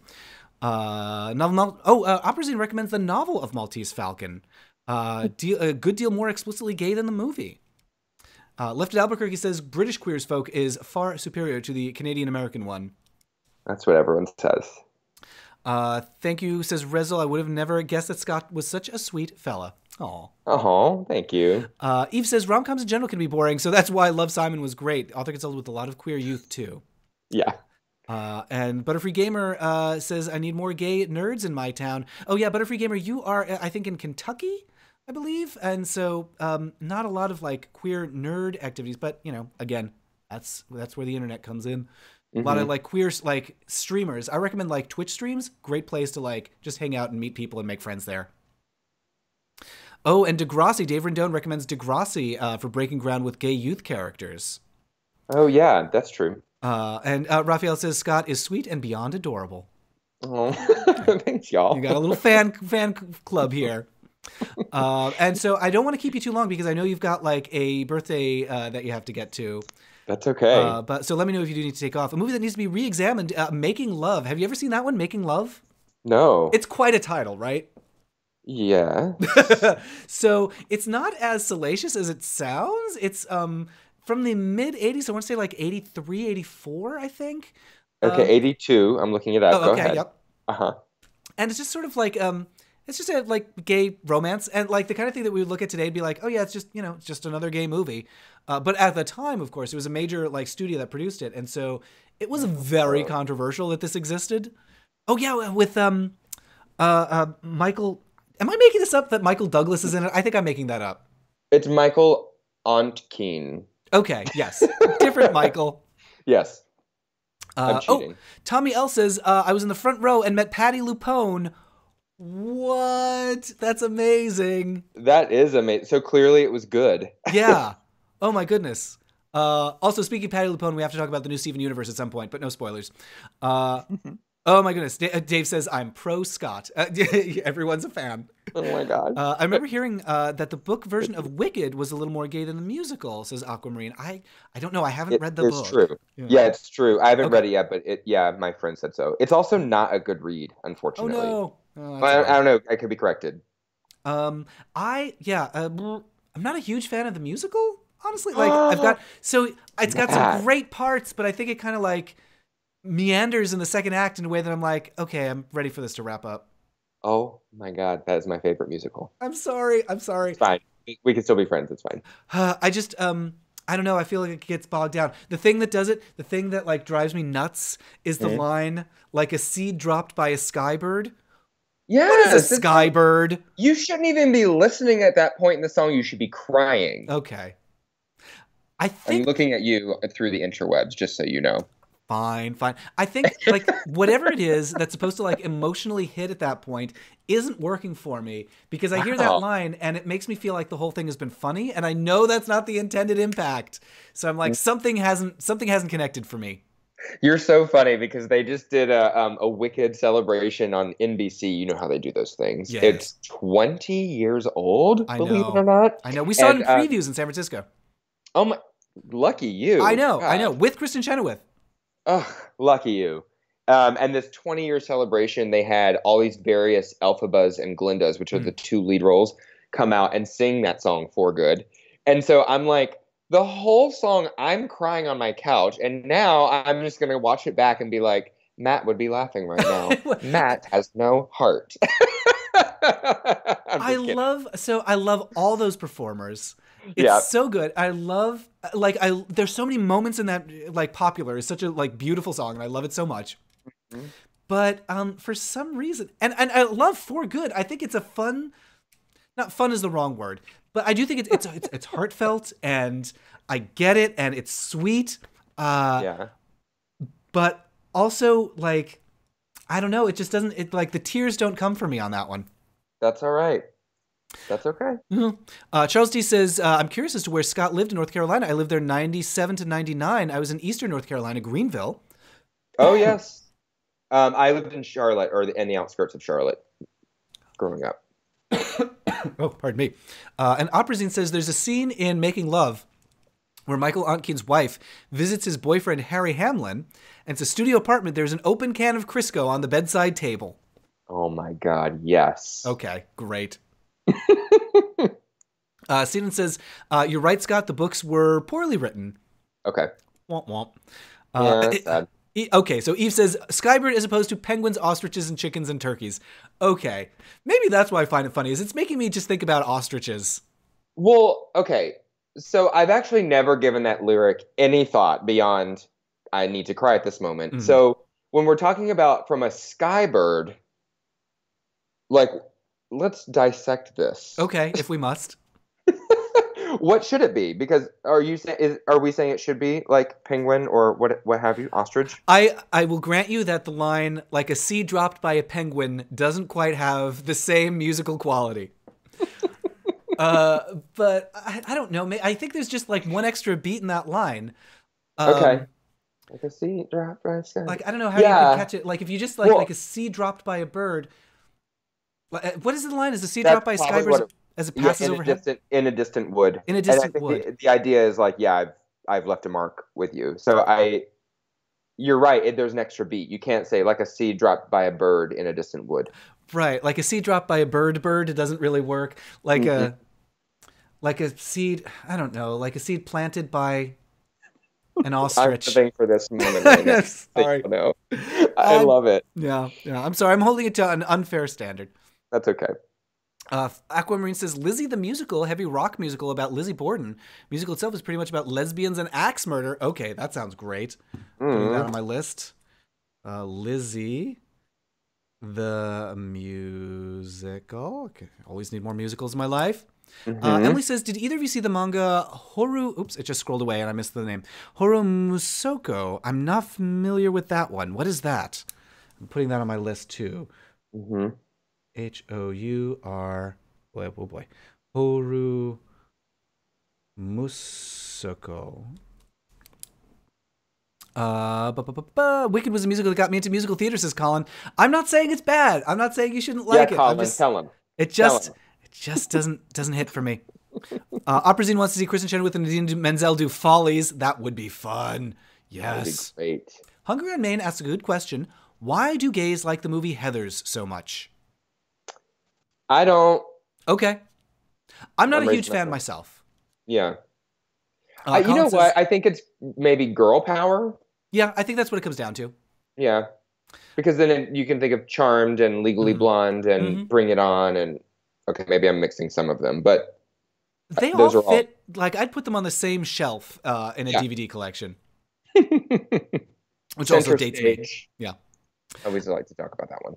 Colin says, "I love the Heathers musical." Raphael says, "I love Heathers." Okay, I guess there are fans. Yeah. The musical was short-lived, right? Because now it's Mean Girls, which apparently is not doing that well. Right. Yes, there's the Mean Girls musical, which there's going to be a live version of a half-hour condensed version at Mimosas here in Seattle. Wait. When? Sometime in 2019. I'm not sure what the schedule is, but if you look at Mimosas, so it's this like Sunday show. It's like a long show. It's like 3-4 hours of like drag. It's a whole brunch thing. And different songs and audience interaction and games and stuff. And it culminates in a half-hour musical of different things. And they've done like Cabaret and 9 to 5 and all this stuff. And they're doing Mean Girls sometime in 2019. Oh my gosh, I had never heard of this place. It's now bookmarked. I recommend it. It's great. Really good cast. Okay. Jerome says the line should be a seed drop by a bird. Or a seed drop by a high bird. No, I don't think that works either. Like a flying bird. Oh, they could have done that if it was like, if you said flying bird. Right. By a flyer? Like a seed drop by a flyer? No. No. Oh, I can't fix it.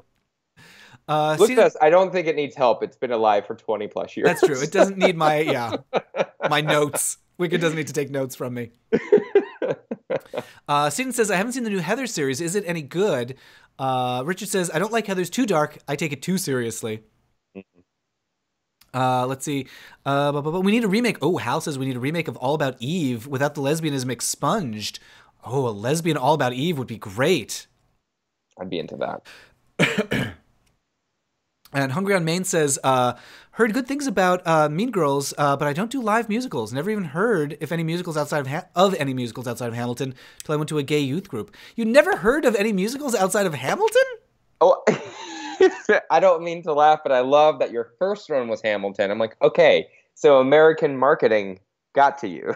Yeah, that worked. That worked. Yeah. That was the largest one of our time. I would of this person's time. How old is this person? So Yeah. I would say Rent, Wicked, Hamilton. Lion King is in there somewhere. 3. Which one? Oh, Lion King. Was Yes. big. Yeah. Yeah. And then Phantom before. Oh, Rent. of course, Phantom and Cats in the 80s. Yeah. Aquamarine says, Hamilton is what got me into theater. Ironically, there's speculation that due to the content of their letters to each other, Alexander Hamilton and John Lawrence were romantically involved. That would not surprise me. Oh, a songbird. Cesario says, and Camelou says, how about songbird? Like a seed dropped by a songbird. I don't hate that. Oh, that's cute. Yeah. I like that too. I think I prefer that. Can we write the producers? Yeah. I'm putting that on my list. Write to producers of Wicked. Be like, it's not too late to fix it. It's not. I mean, forget what you're making off of this musical. It could be even better when you say you changed the lyrics.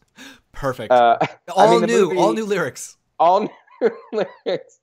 And the movie is in whispers right now. So, hey, you could get on the movie soundtrack. Who would you cast in the movie version of Wicked? Oh, God, don't do that to me. I'm sorry. I don't think I'm equipped. Emotionally? Yes. But what I will say is I really think they should bring back an Elphaba and Glinda who have been on stage because, I want to celebrate the actresses who can bring that emotion 8 nights a week or 8 performances a week to the movies. I sometimes dislike when Hollywood goes, oh, we need a star. Well, these are stars. They're just not movie stars, right? So if I had my dream cast, it would be Megan Hilty, who was the original understudy to Glinda, because Kristen's old. She's old. So sure. And then I would say Eden Espinosa or Shoshana Bean as Elphaba. Okay, Shoshana was the original standby, and Eden was the next standby. So they were like second and third. And because they all still look young, and they are all very, very powerful vocalists. I like that. I think those are good choices. I was just having a conversation with James about how you could basically cast Grace Jones in any role. So I'm interested in the idea of an all Grace Jones Wicked. Okay, we could see that power of movie making. And I will say, I'm just going to throw this out here: Janelle Monae as Elphaba. Ooh, okay. I wouldn't be mad at that. Yeah, I like that. Yeah. Let's see. I'm playing Heather Chandler in my friend's performance of Candy Store at a school talent show, says Aquamarine. Congratulations, you're doing a Heather. Let's see. Sorry, it scrolled. Oh, lesbianism more exposed. Yeah, I left of Albuquerque wants to see more lesbian, The Children's Hour. That sounds great. Hal wants to see lesbian All About Eve. Director was forced to remove the lesbian implications. And Oprazine says, please tell all the young theater people to go to a production of Gypsy, even the show is a bit dated. But yes, I think that's an important one to have in your vocabulary. Do you have, who's the best mama, gypsy mama? I don't know what to call that role, but Bette Midler or Patti LuPone, or like, who's the best gypsy mom? Oh my gosh. Can I say both of those? They're really good. That's really hard. It's Bette Midler for me. Yeah, there's something about Bette Midler. I don't know. I like Patti LuPone's, her sassiness to the audience. Oh, that's true. Yeah, yeah. I just love that about her. Yeah. And I love how she calls out audience members who pick up their phones. Yes, she is a jewel. I will say I saw Bernadette Peters' last performance in Hello, Dolly Great. on Broadway. Oh my gosh. First of all, if you've never been to a very famous person's final night, you have got to do that. I bought tickets specifically because A, wanted to see Bernadette Peters, but then B, go on someone's final night. Yeah. It is awesome because they play so much on stage. There's a running joke. I've never seen the show before, but apparently Dolly eats in a scene, and one of the jokes is she's taking her time with eating before she continues her conversation. Okay. And she sat on stage and ate for probably 7 minutes. Oh God. And she just kept getting stage food. And I thought, it's hilarious. It's just really funny. And if that doesn't sound that funny, maybe you had to be there. But I bring it up because apparently Bette Midler took over the next night and she brought the house down. So Bette Midler wins in that fight. Yeah. What a great, I love that she's just basically at some point you're just sitting there, you're paying to sit there and watch somebody eat. It's I forget the name of the artist, but that conceptual artist who just does the weird things where she just sits there and you stare at each other. It's like a conceptual. Gotta love it too when she can walk down some stairs and she literally is getting a standing ovation from us. Yeah. This is during the show. This is not the end. And she just stands there. She's like, keep clapping for me. Oh, amazing. To be a part of, in the audience. I mean, it feels very silly, but it just reminds me of, the Marge Simpson line from the episode where they go to New York. Ever since I was a little girl, I always dreamed of being in a Broadway audience. Well, you know what got me into it is, so when I was younger and used to drink and watch YouTube videos, I always fell into the Megan Hilty spiral, which again is my dream cast for Glinda. And I always liked to watch her Glinda. And she would do that that stuff all the time. She would always drag it out during Popular because she knew she could. And in her final night, she made Elphaba put on pink panties. You've got to look this up. Oh my God. And then she did some other little bit with that Elphaba, and the Elphaba was laughing the whole time. And you're like, oh my God, if I could have been there to watch that, that's better than the script. Wow. I'm writing down Megan Hilty's last night. I mean, which itself is an amazing title for something. That sounds fantastic. That woman is just so everyone on the interwebs knows, she's running from me because I have tried to see her 3 times live, and all 3 times the show has been canceled day of. Oh, no. So I have beef with her. Okay. All right. Well, write her a letter. I'll put in my letter about the lyrics. Thank you. Also, P.S. Tell Megan to call Scott. Thank you. Yes.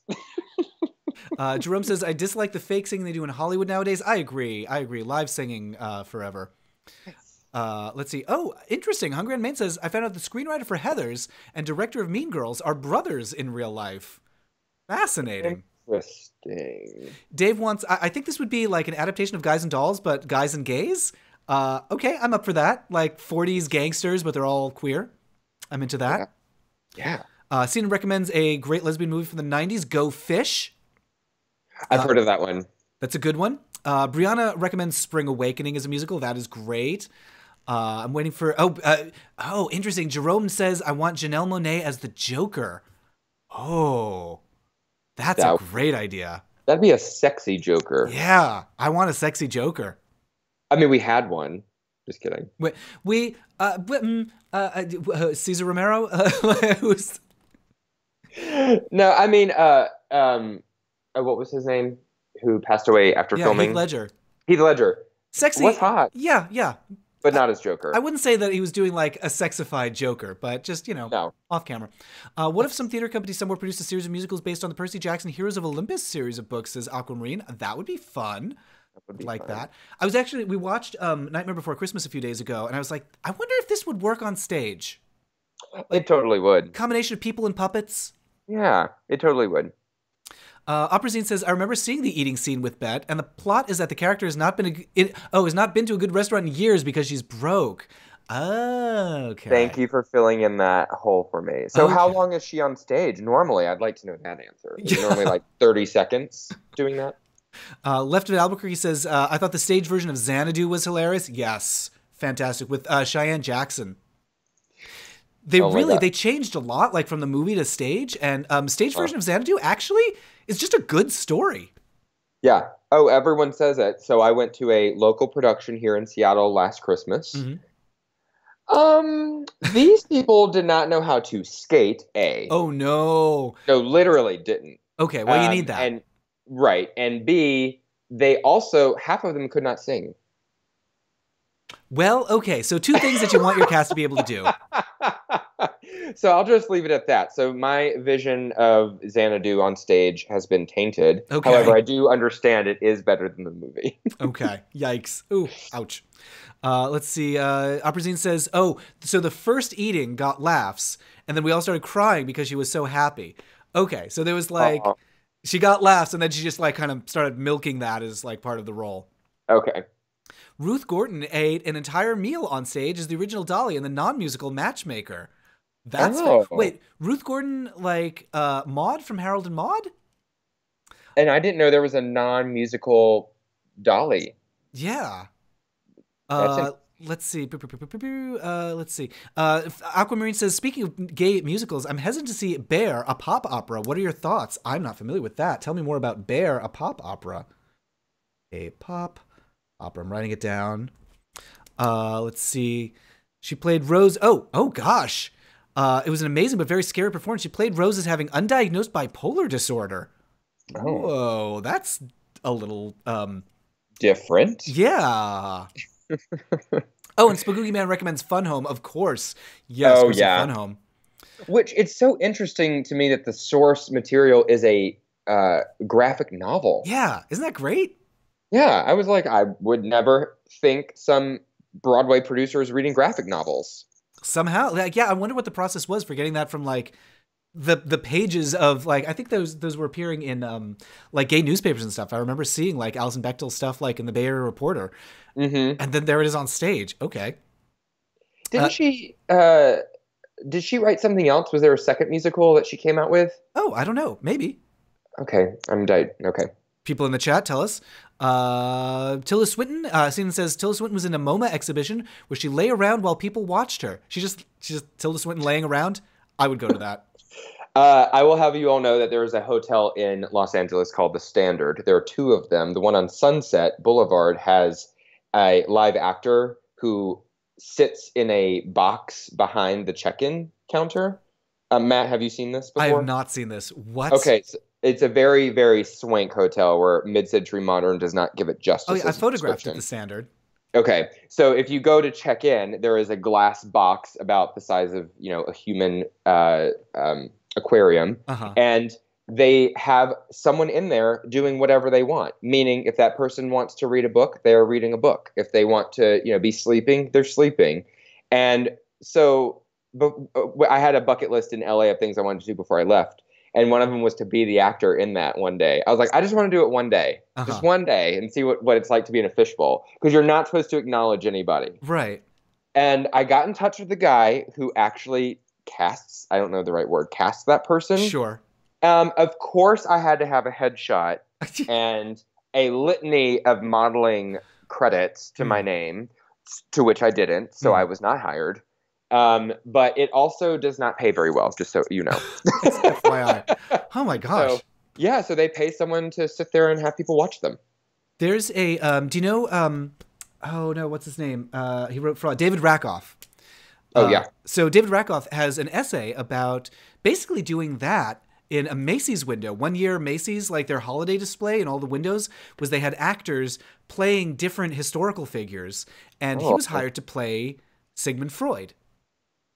And so he's okay. there in his office, like reading for a little bit, and then sometimes he would bring friends in to like sit on the couch, and he would like pretend to analyze them.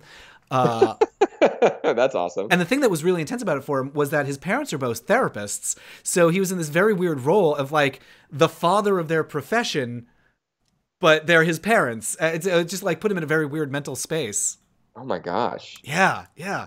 There was an instance at an LA art show where an artist kind of turned the tables on this, and they Mm, made the audience the spectator. So the idea was this artist who we never saw. It was like Oz behind the curtain. uh-huh. Called someone out of the audience into this square booth that was glass and you could see around it, and asked the audience member to strip down naked. if they so chose, which they always did because, art Right. CLA people. And they were supposed to text the artist through their phone, and their phone was appearing above on a screen above the glass enclosure. So you could see the conversation between the artist and the Oh. spectacle. And so the idea was not only to analyze human posture and how we slouch when we text and how awful that is for evolution, but also vulnerability because there was hundreds of people just staring at you as you're texting on your phone naked. So anyway, I thought it was intriguing because it was a twist on not only is it an artist, us watching an artist, it's us watching an artist do this to one of us. Yeah. Oh, wow. That's interesting. And also sounds like it could become very cruisy.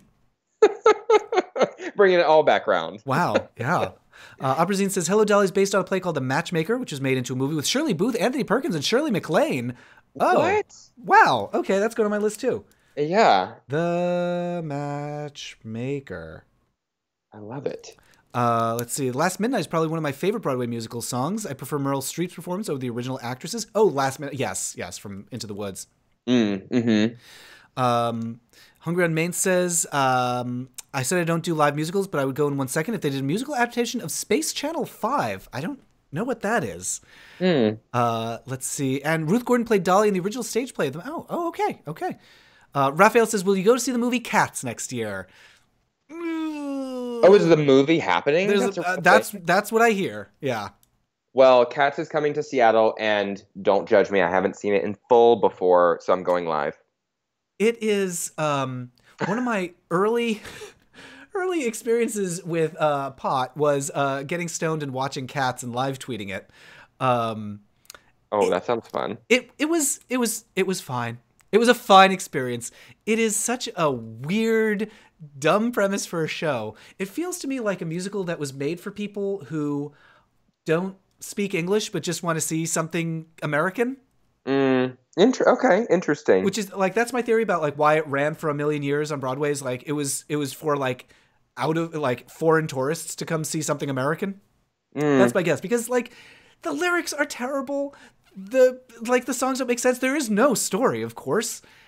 But okay. No one has sold this to me. No one. Yeah. And I just go, why is it's like something that never died. Oh, it has 9 lives. That must be it. Yeah. No, I think it's just the ridiculousness that this could actually be real, because it feels like someone's fever dream nightmare. Oh my. Let's see. Taka says Disney's Hunchback stage versus. Oh, wait, hold on. Disney's Hunchback stage versus deaf gay performer Joshua Castile's Seattle run as Quasimodo combined.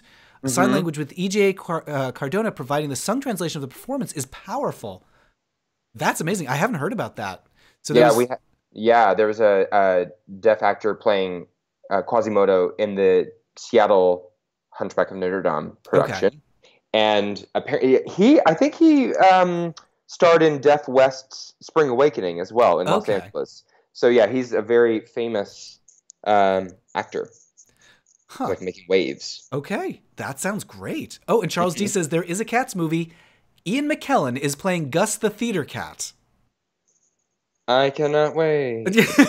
There is, I will say, in the original Cats, there is a lot of spandex. Okay. So now we're back. Okay, now there's a reason. Maybe that's it. Maybe that's why. It's just like all the people wanted like an excuse to look at spandex bodies. Could be. Lift Albuquerque says Cats is very Logan's Run. Cats does make an appearance in Logan's Run. There is a T.S. Eliot Cats reference in Logan's Run of all things.